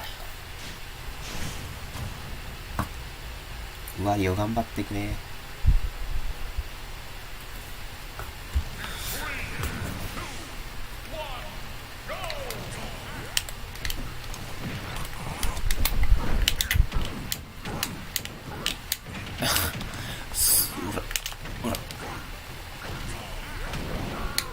おらうまっ。それはうまい。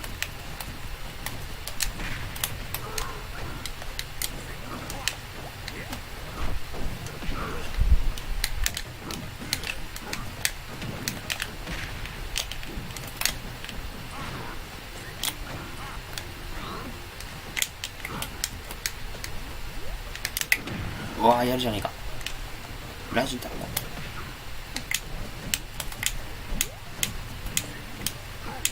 あー、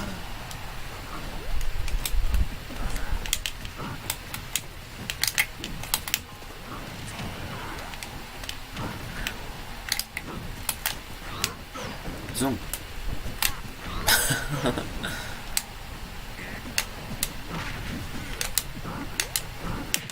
やるじゃん。勝った。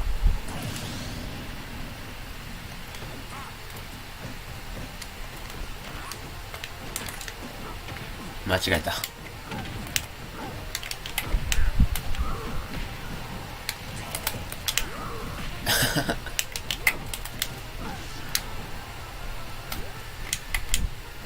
何やってんねー。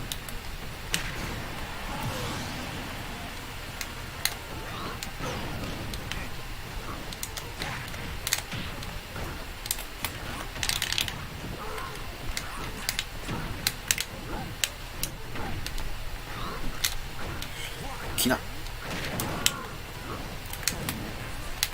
当たるかボケ。わ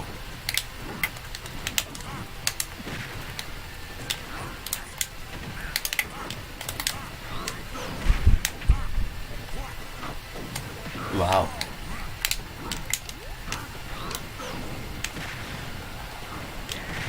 何ボ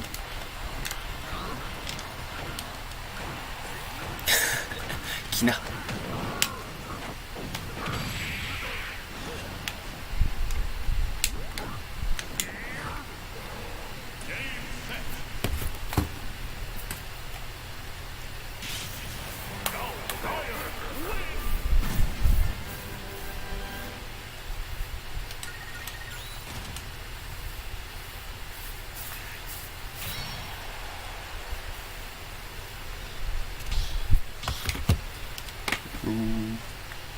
やる。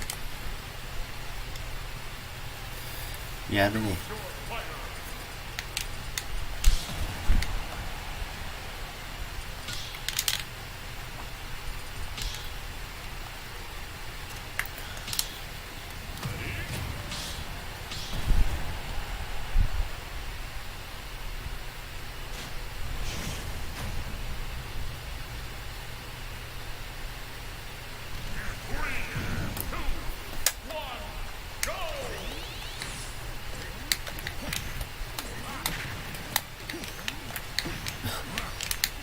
プリン使える。プリン使使えるからね。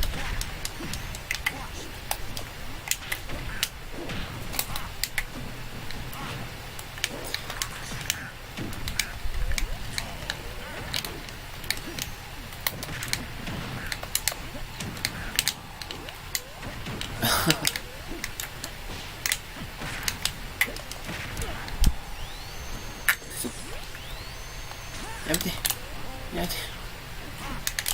ウォンウォン。ああ。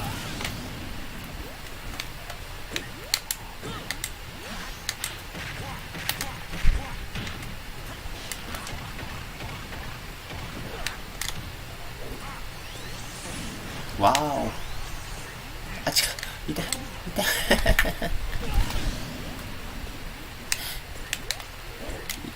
マリオやるじゃねえか。僕はもう寝てるんで、寝たんで大丈夫です。僕はもう今日一日寝てるんで大丈夫ですよ。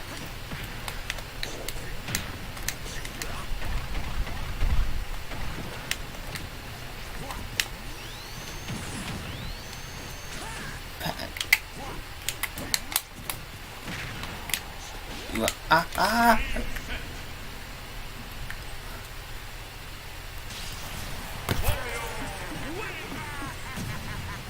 何やってんの？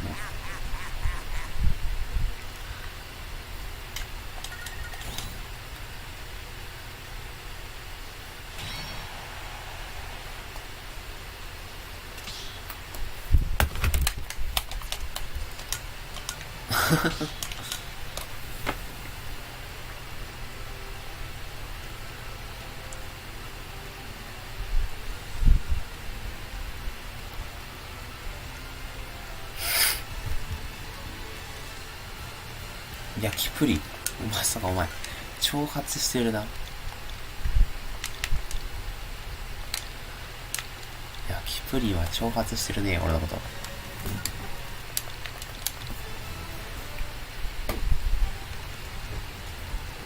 しかもスマムラ拒否ってマジでこいつはプリンを殺すつもりだな。懲らしめないと。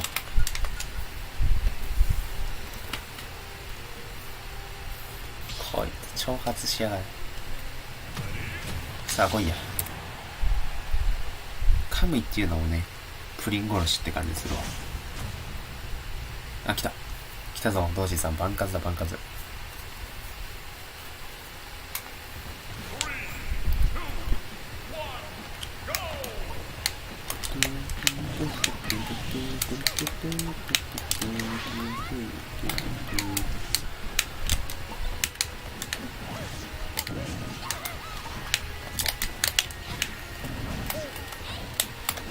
うまい。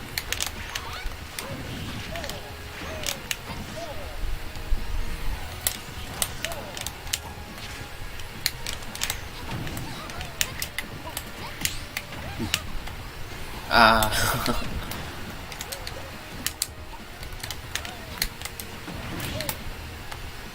タコ違う、爆弾出せ。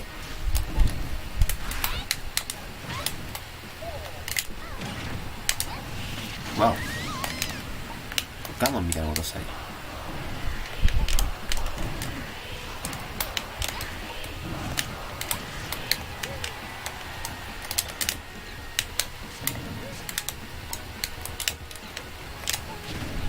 あお、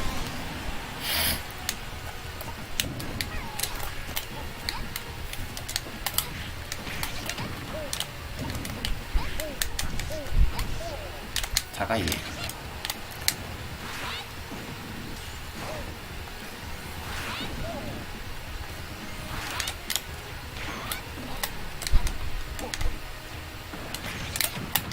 うまー。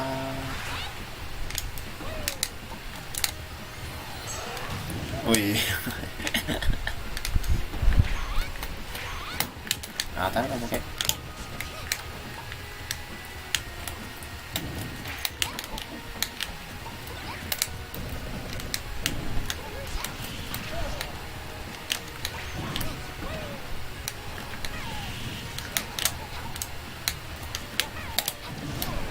わお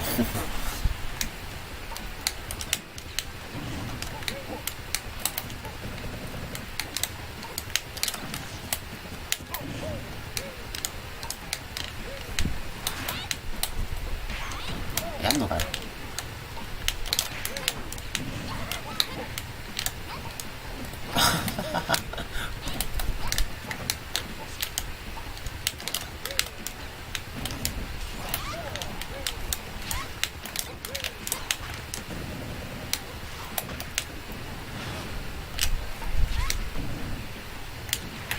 負けた。こいつ復帰バリ強いよね。バカなんかバカみたいに判定強いから復帰クソ強いですこのキャラ。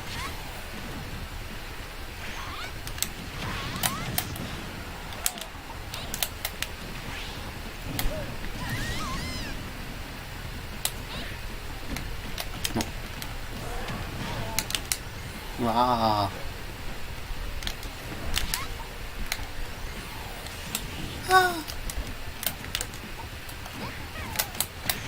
負けた。頑張れバンカズ、お前なら勝てる。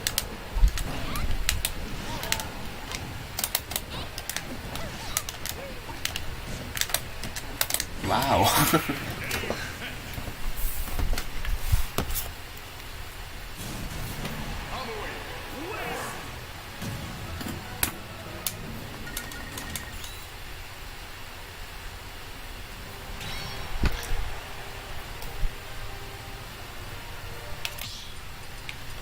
やるじゃない。気分的に村町。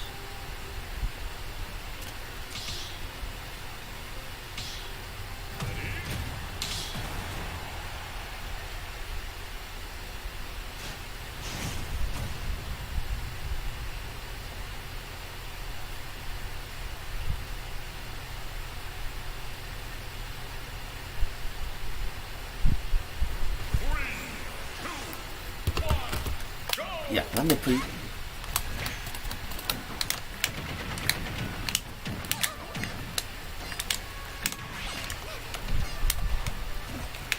お任せでプリンは。しかもこのからやる気ねえねえ。ちげえだろ。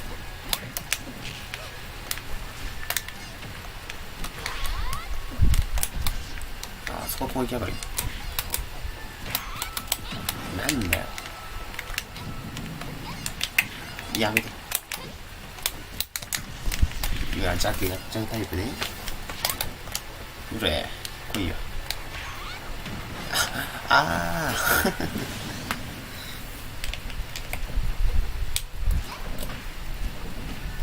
ガード張りすぎ。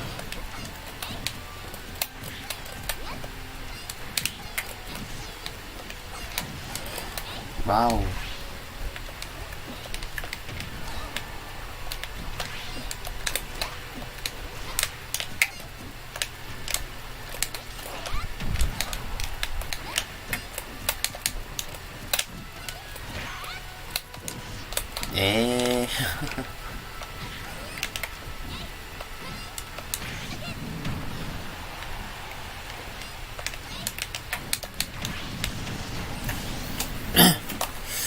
今から真面目にやります。今から真面目に。ジャンプないよ。さあ、こいつさ、復帰強すぎない？今から真面目にやる。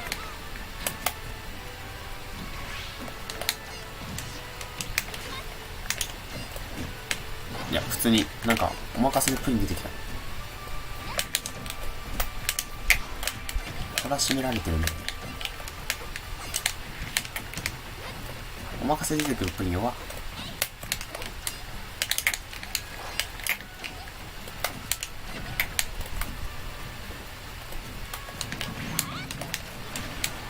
来いよ。じゃあな。真面目にやる。今から真面目にやる。これ全然ずらさねえじゃん。逆におかしい。ずらさないと逆に分かんなくなる。いやいや、こんなんしてね。やると思った。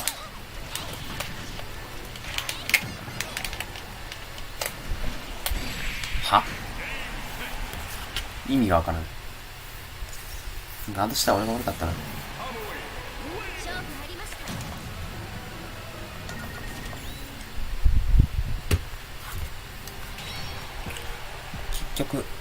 結局負けてんじゃん。いいね、挨拶。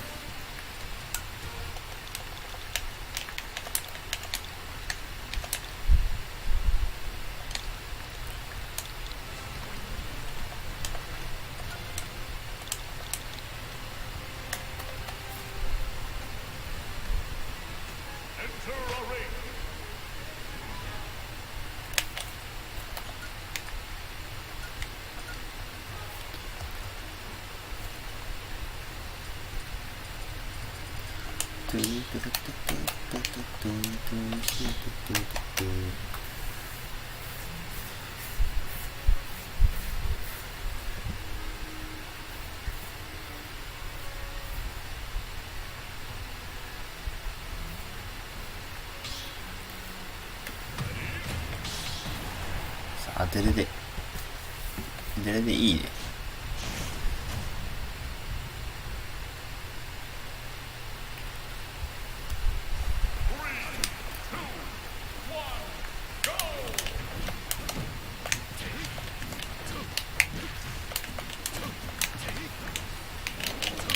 誰が当たんねえ、そんなのって言おうとしたらゴミ技がゴミ。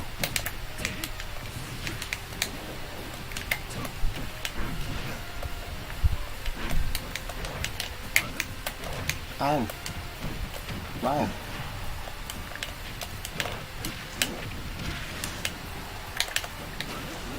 誰が当たんねえ、そんなの。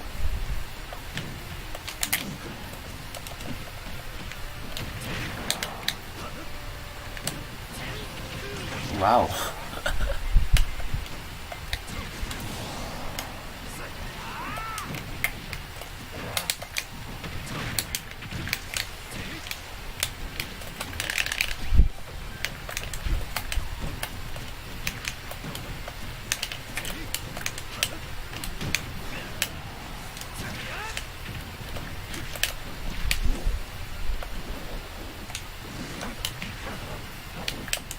ドンドン。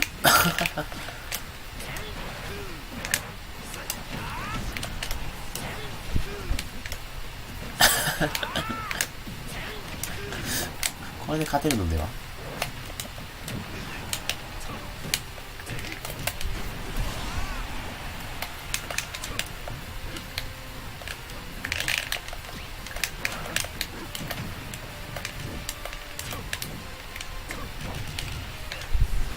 それわお。オ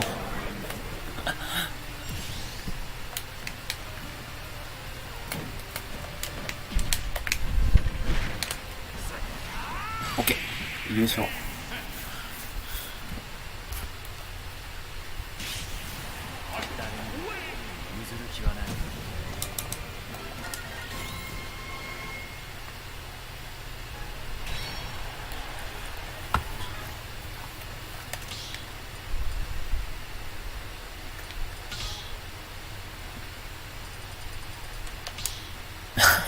うまいじゃないだろ。あのキャラ全然使ったことないんだけどね。ゴインみたいなことしてるもん。空犬と空前しかしてない。ピチュー。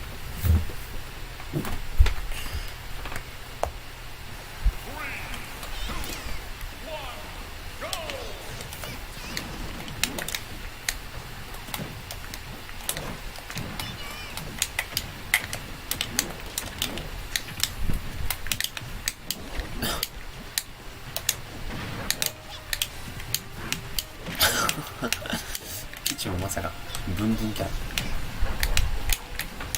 ラ。わーお、帰ってきた。これがピチューだ。ピチューガードは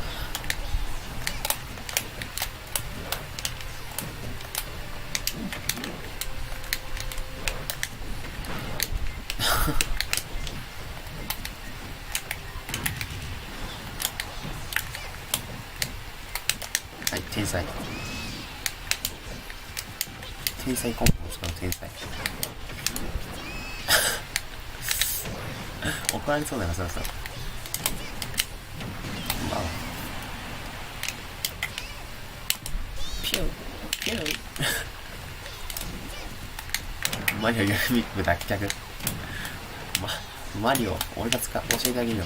マリオの動き。これだけ。みんなこれしかやってない。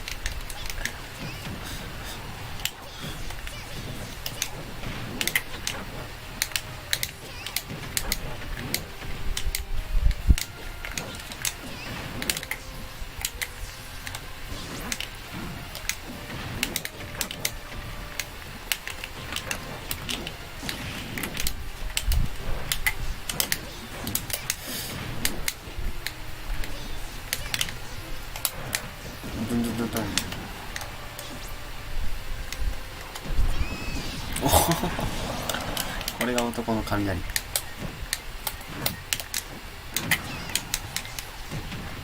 わ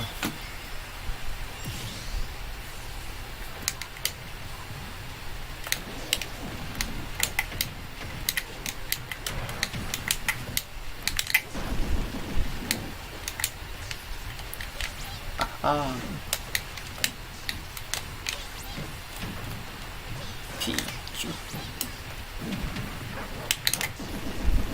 ピチューつえピチューつえあれ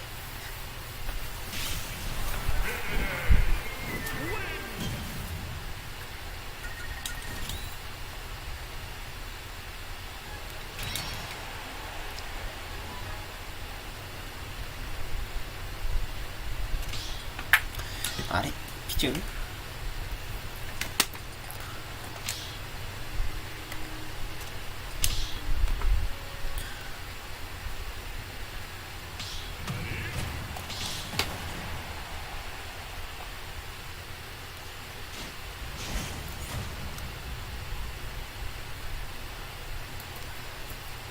マリオ。そう、次こそはね。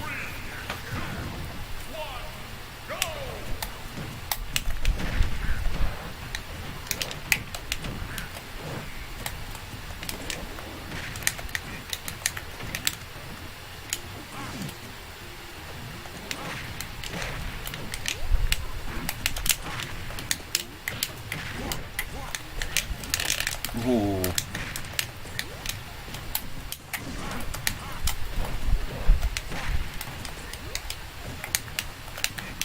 いや、どういうあれでその技打ってんのドゥンガードはガー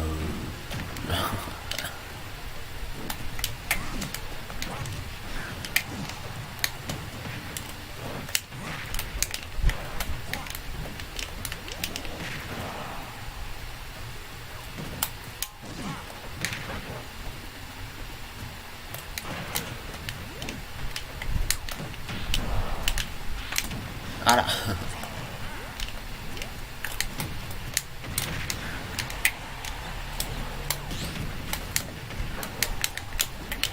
なんでだよ。わお。こ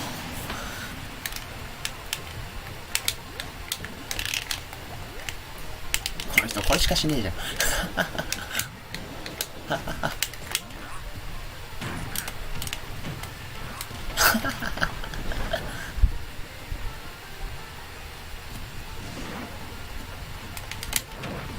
やばい。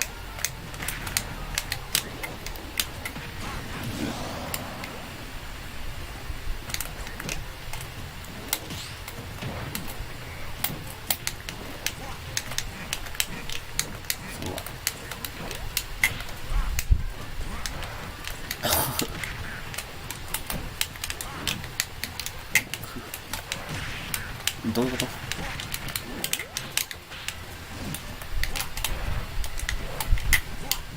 なんでやねん。相場回避マン。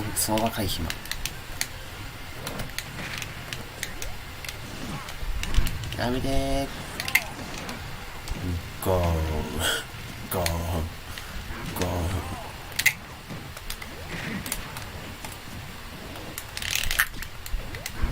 わおわお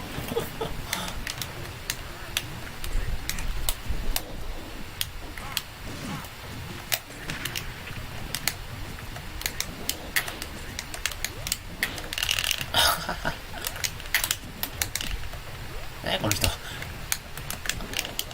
俺より遊んでるなみんな人も世の中にいるもんや俺は一つの技しか狙ってないから俺今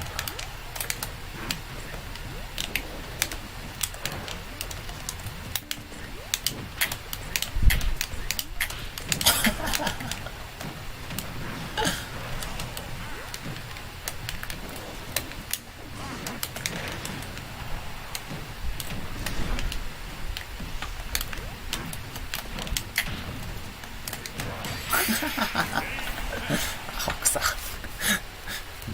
こうちょっと俺の割はもっと強いと思ってたんだけどこういう人には勝てないな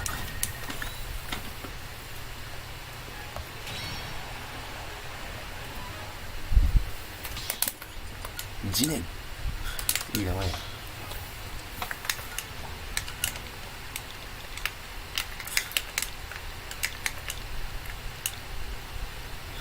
負けてしまったもう1300ぐらい行きたいなここまで来たら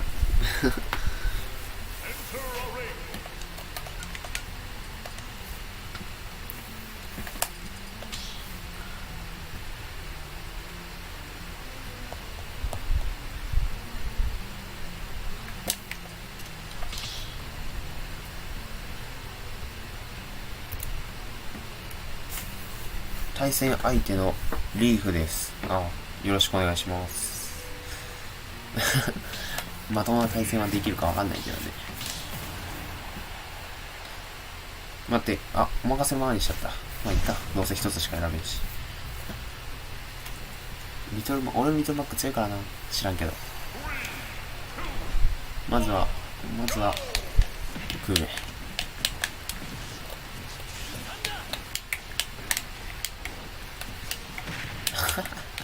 パワーいつパワーキャラパワー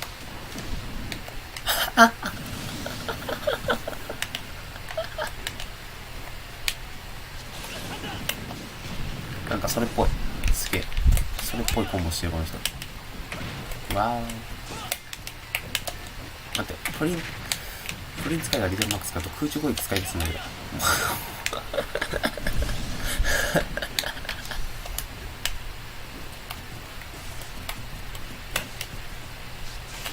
ガードできないんだけど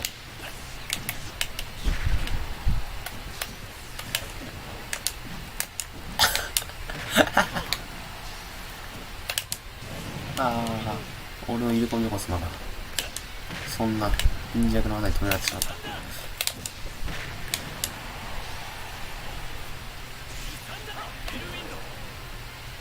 まあ大丈夫でしょう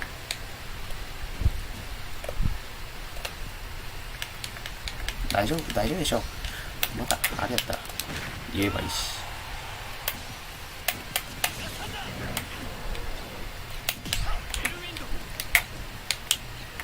いや本邪魔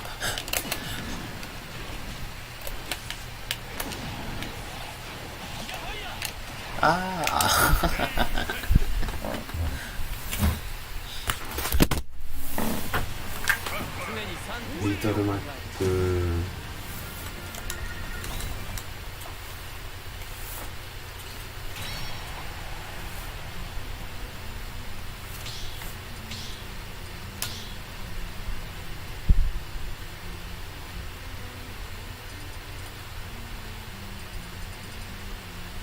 どうしよっかなステージ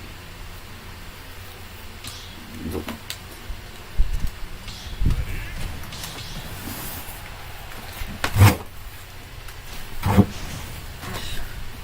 ゴミキャラ来た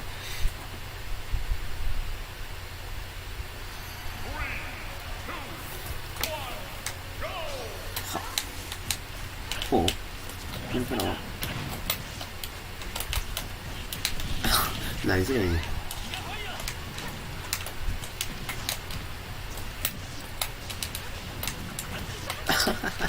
モーションきめー。当てはんじゃん。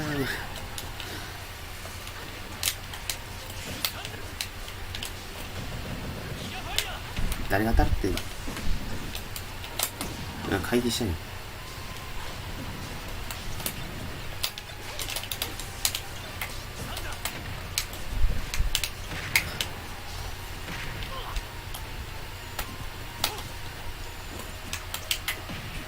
やば。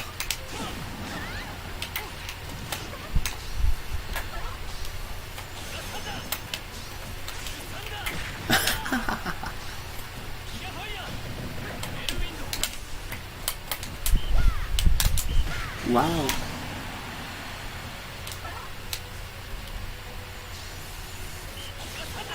勝つんだなおい。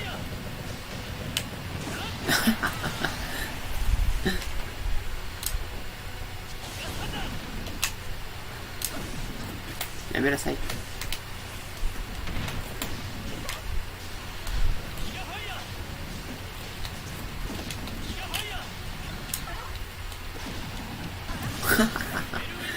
なんだよそれ。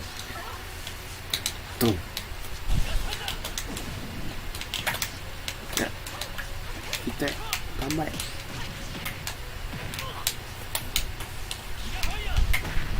キャラパーで押し切るんだ。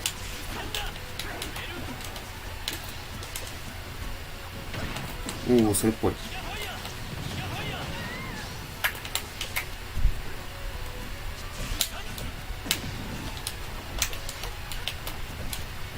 ああ。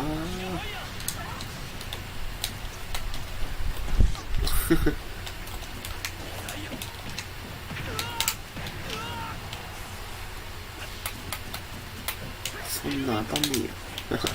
どう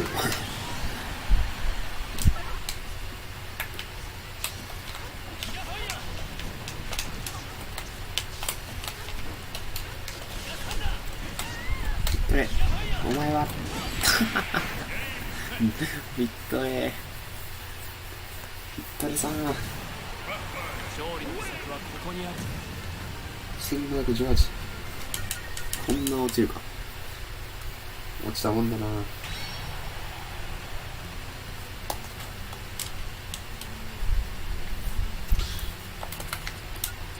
あ、面白かった。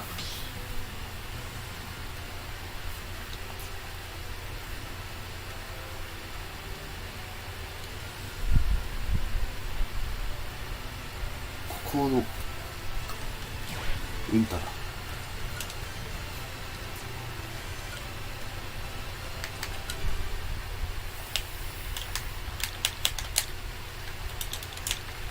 よいしょ。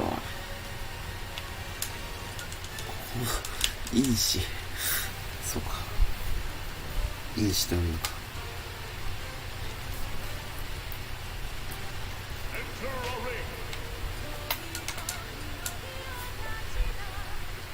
いいか、ポケされだるいし。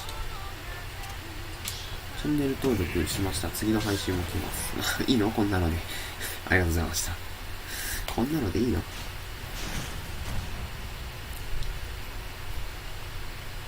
お、来た。ピット。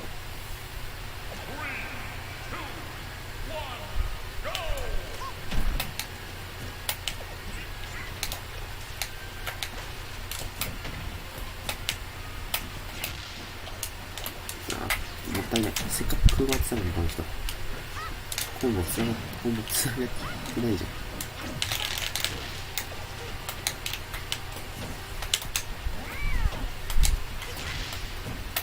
いや、もったいないな、この人なんか。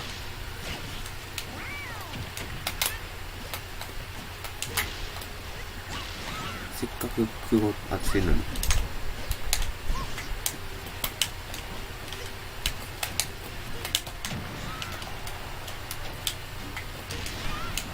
俺のピット、お前なら、お前ならいける。まあ。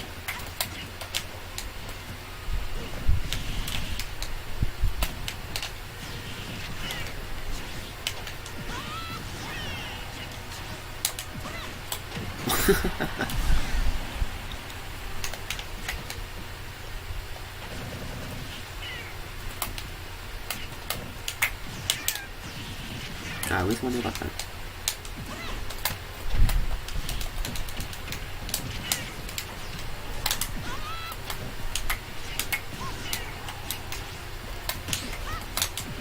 わお。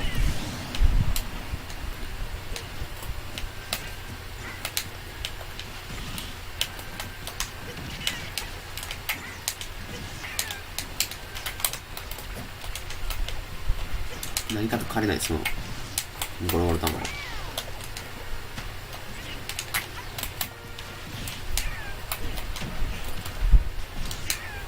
ブンブンまだ食ってるな。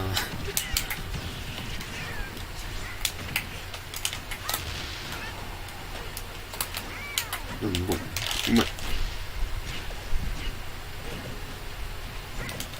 誰とでも思ってんのか。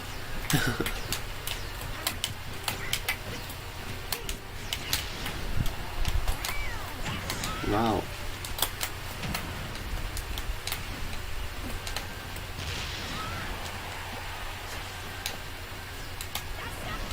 間違えた。横ピーなんかしてねえ。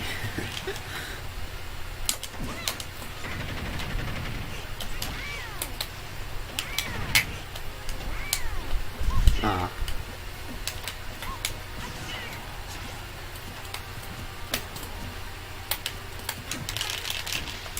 ほら。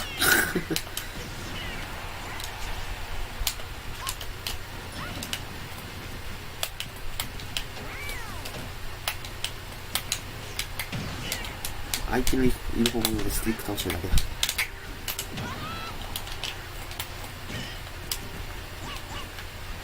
相手もなんかちょっとそれっぽいな。あははは。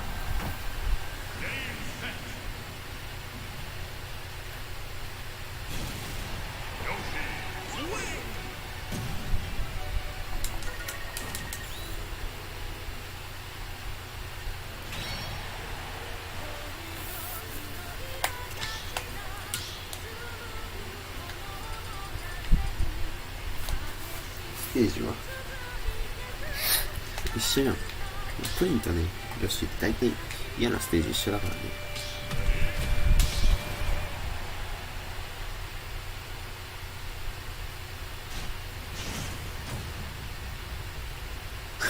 使ってね、逆リップのキャラ来た。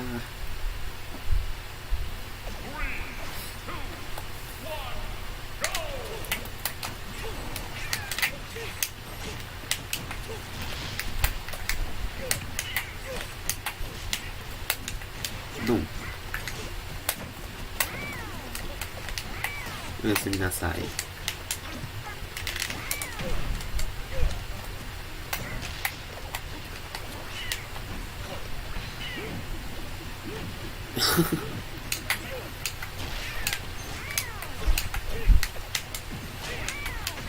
ああ、やりやすい、こういう人。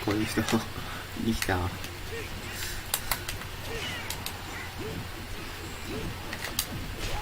あれ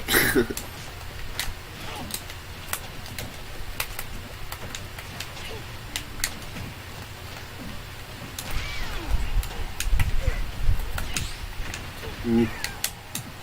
わあ俺の逆にプリキタが消えていける。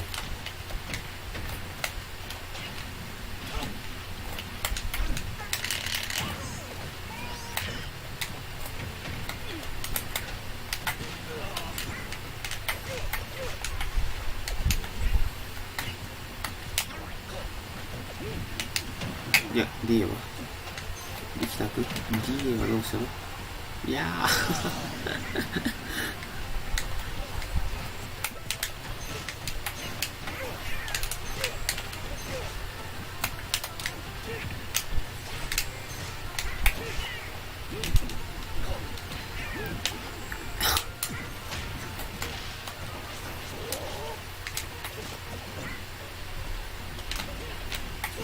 まあ判断は悪くないおお、一組かい。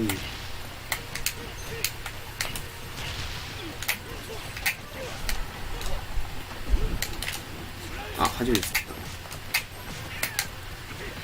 もう相手の一歩をスティック倒してるだけのゲームやってる。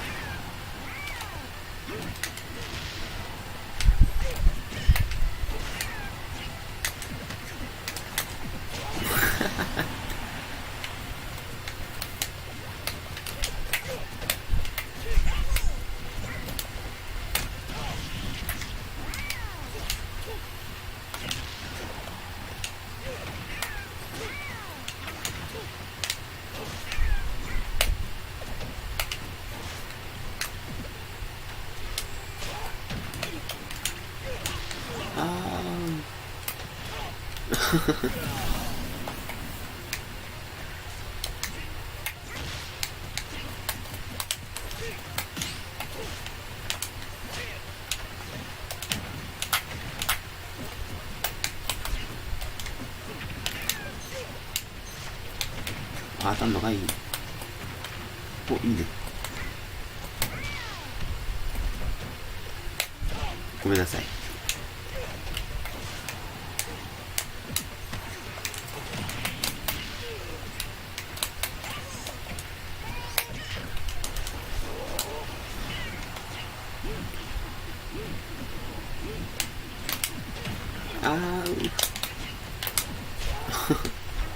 俺のリヒターじゃこれが限界。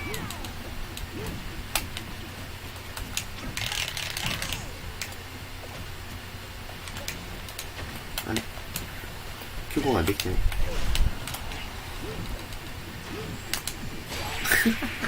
なんで当たんねんこれ。思ったより広いっていう。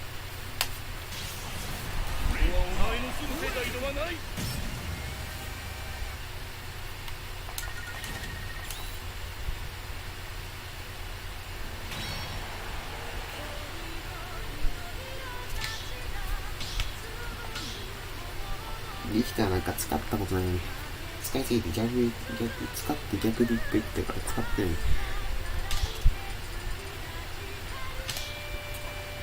あ、違う。ステージは選ばせんのか。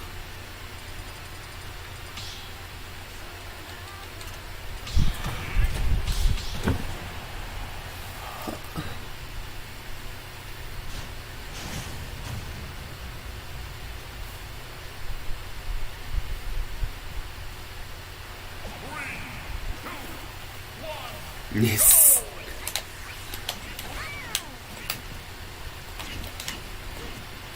弱っ。ロッシー。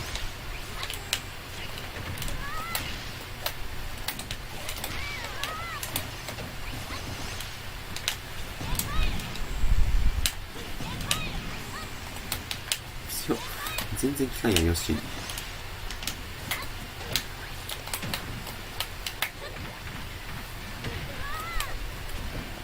あ、誰かボケー。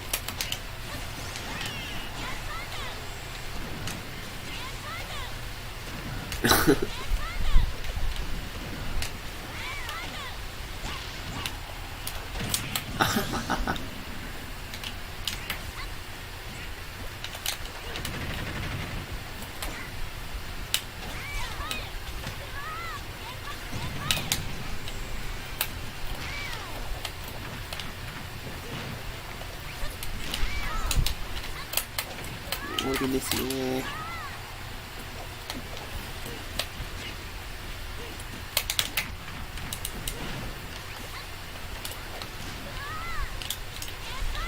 復帰できた。これは召使いだよ。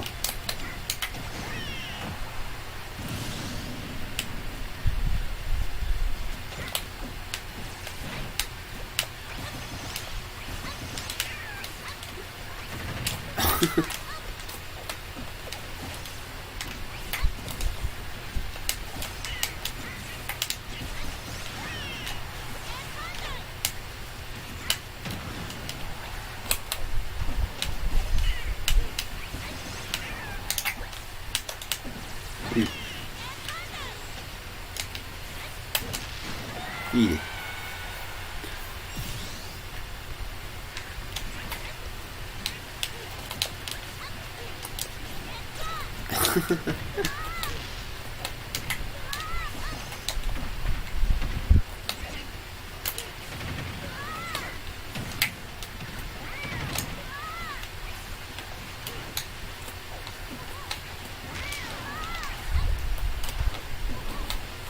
うまっ。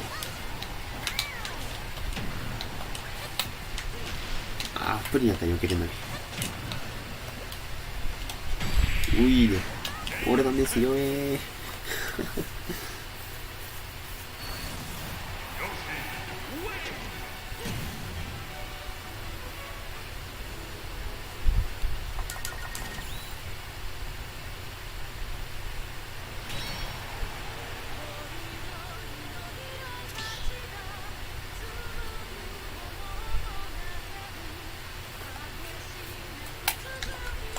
あざさ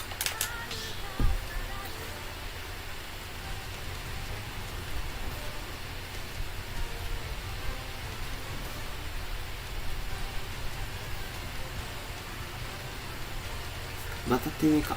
このいいし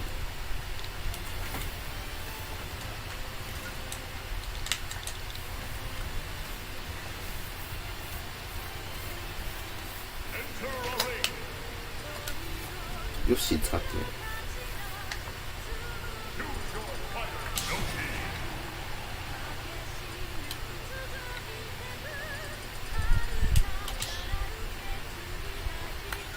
てよろしく。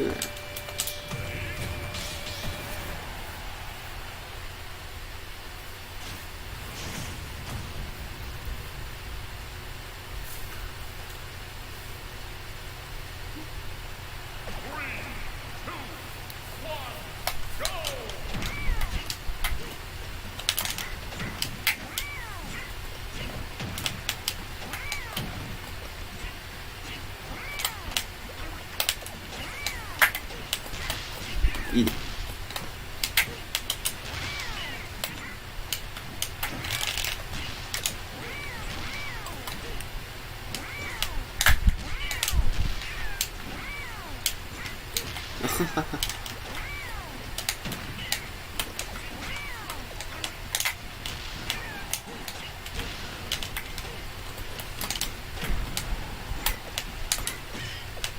それにこの人全然卵使わん。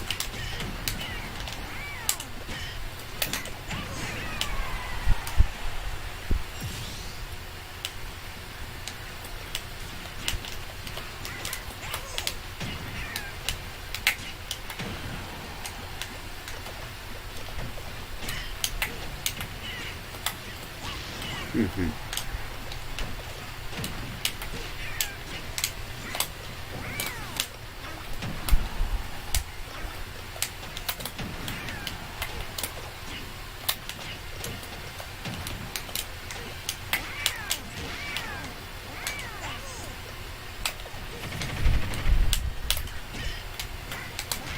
わお。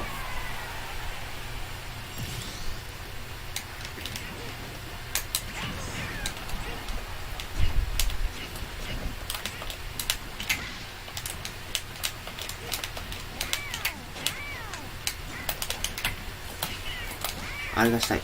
黒江さんとかやってる。黒江さん。黒江さんしたい。黒江さんしたい。できた。できた。ちょっとちゃう気がするけど。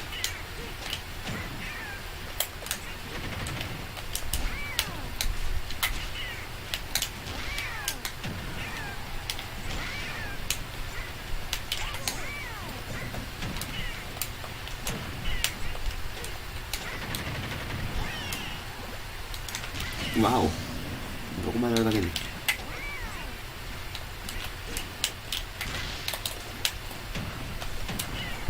今度食い落としましたね。食い落としました。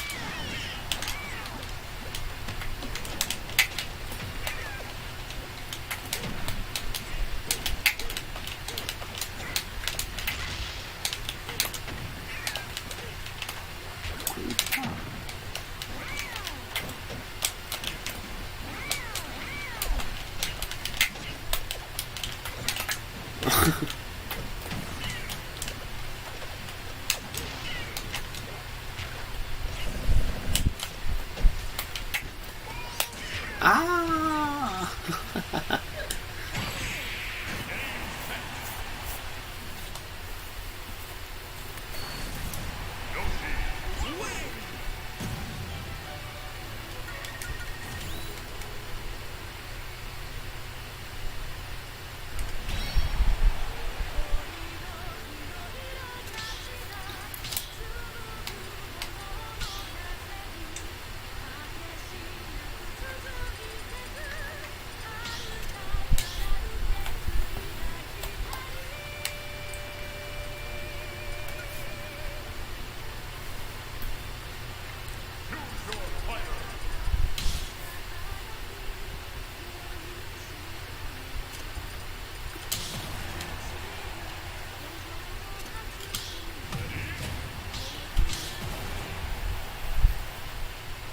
おお。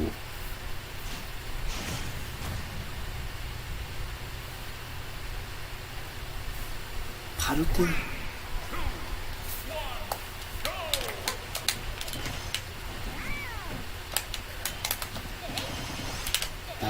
パルテナ俺使えないんだよね。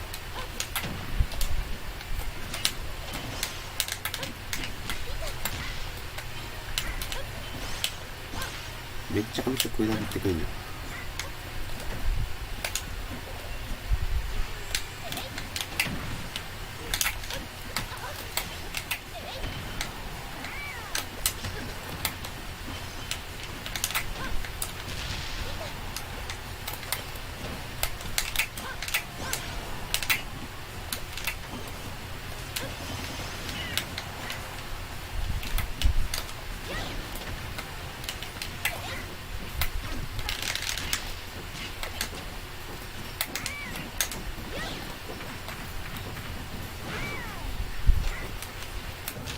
わお。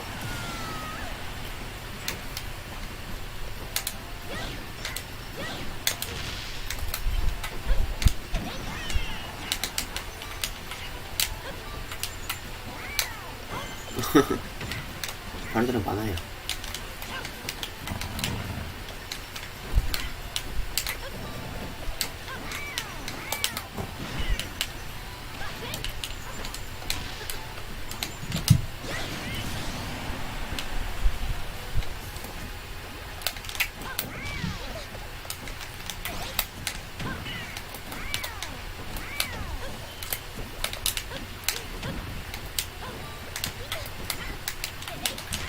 わお。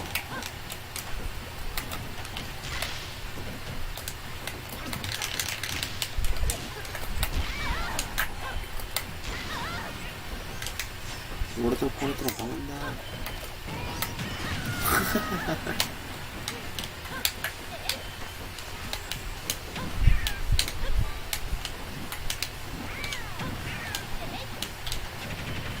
あ、8フレーム。早ー。8フレーム影響早ー。思ったより強い。ちょっと強いぐらい。ヨッシーのクエで取れないクーマイってやばいでしょ。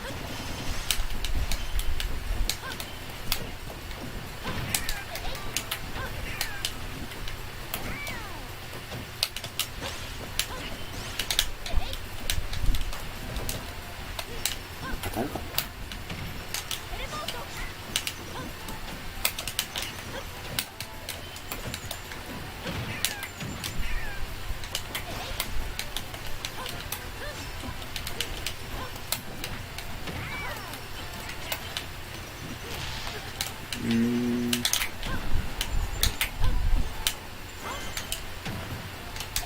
あ、間違えた。かっ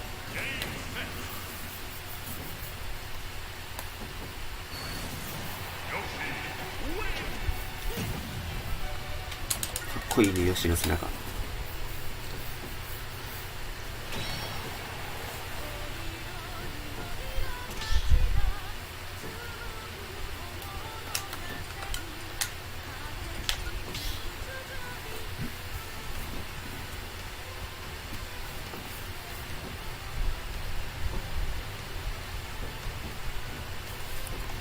玉配信。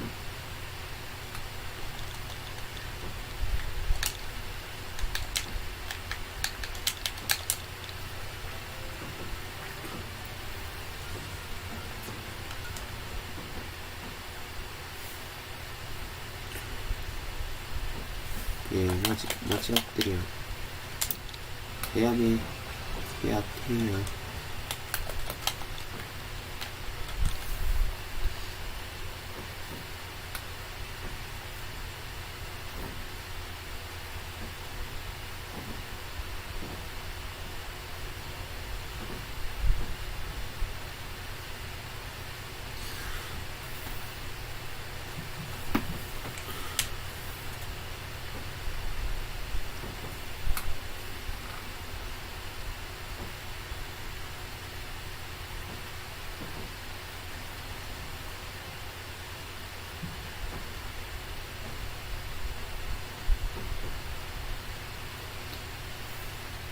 8D9.29。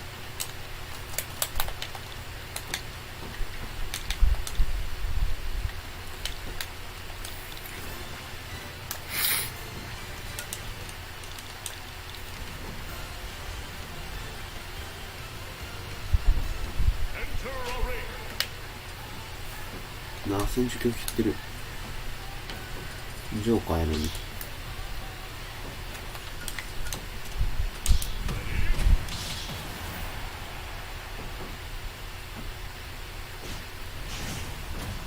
アイクラ。お任せてや低いよ、アイクラ。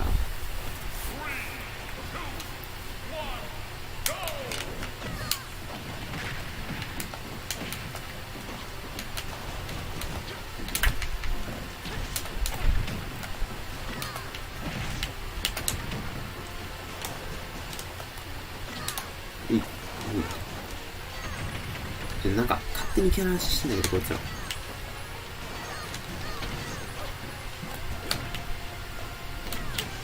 行かないね。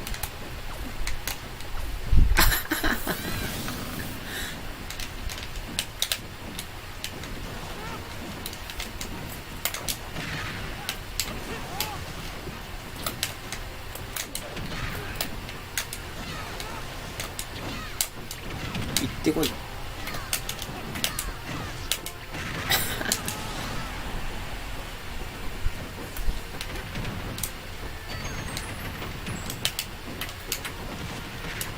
意味わからん。一人死んでもええわ。仲間いらん。ちょっと邪魔やねんな、あいつ。何？偽物二人目。相方邪魔。なんでそっちを狙うの？ねえ、相方を狙ってよ。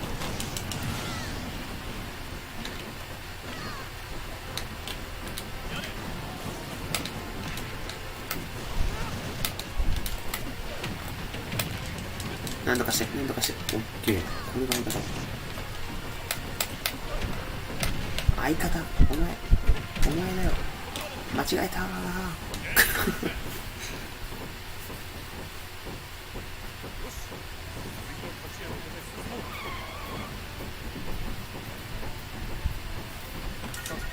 泣いてるよ。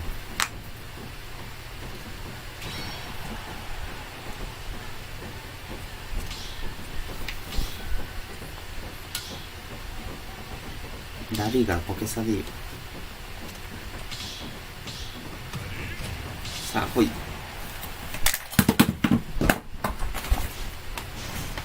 ウルフいいね。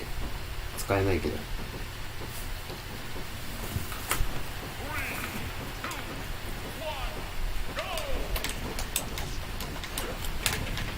お、高い。お、高い。43かね。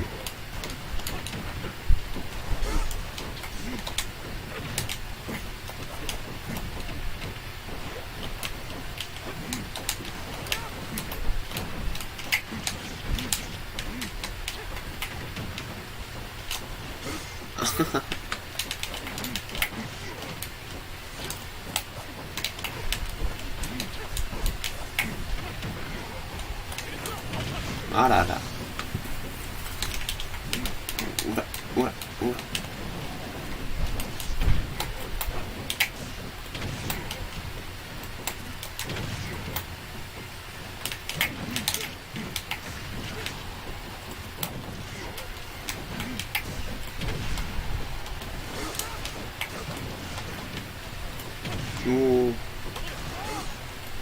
あら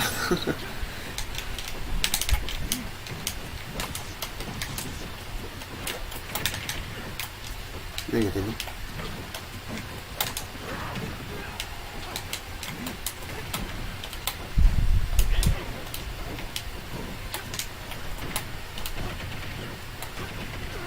あら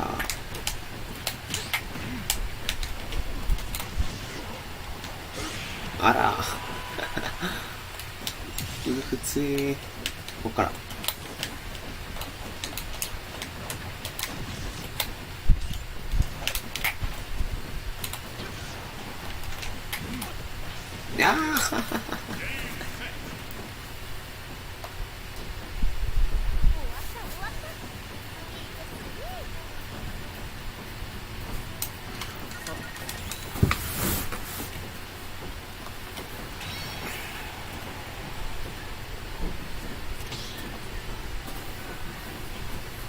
これお日やな男だな。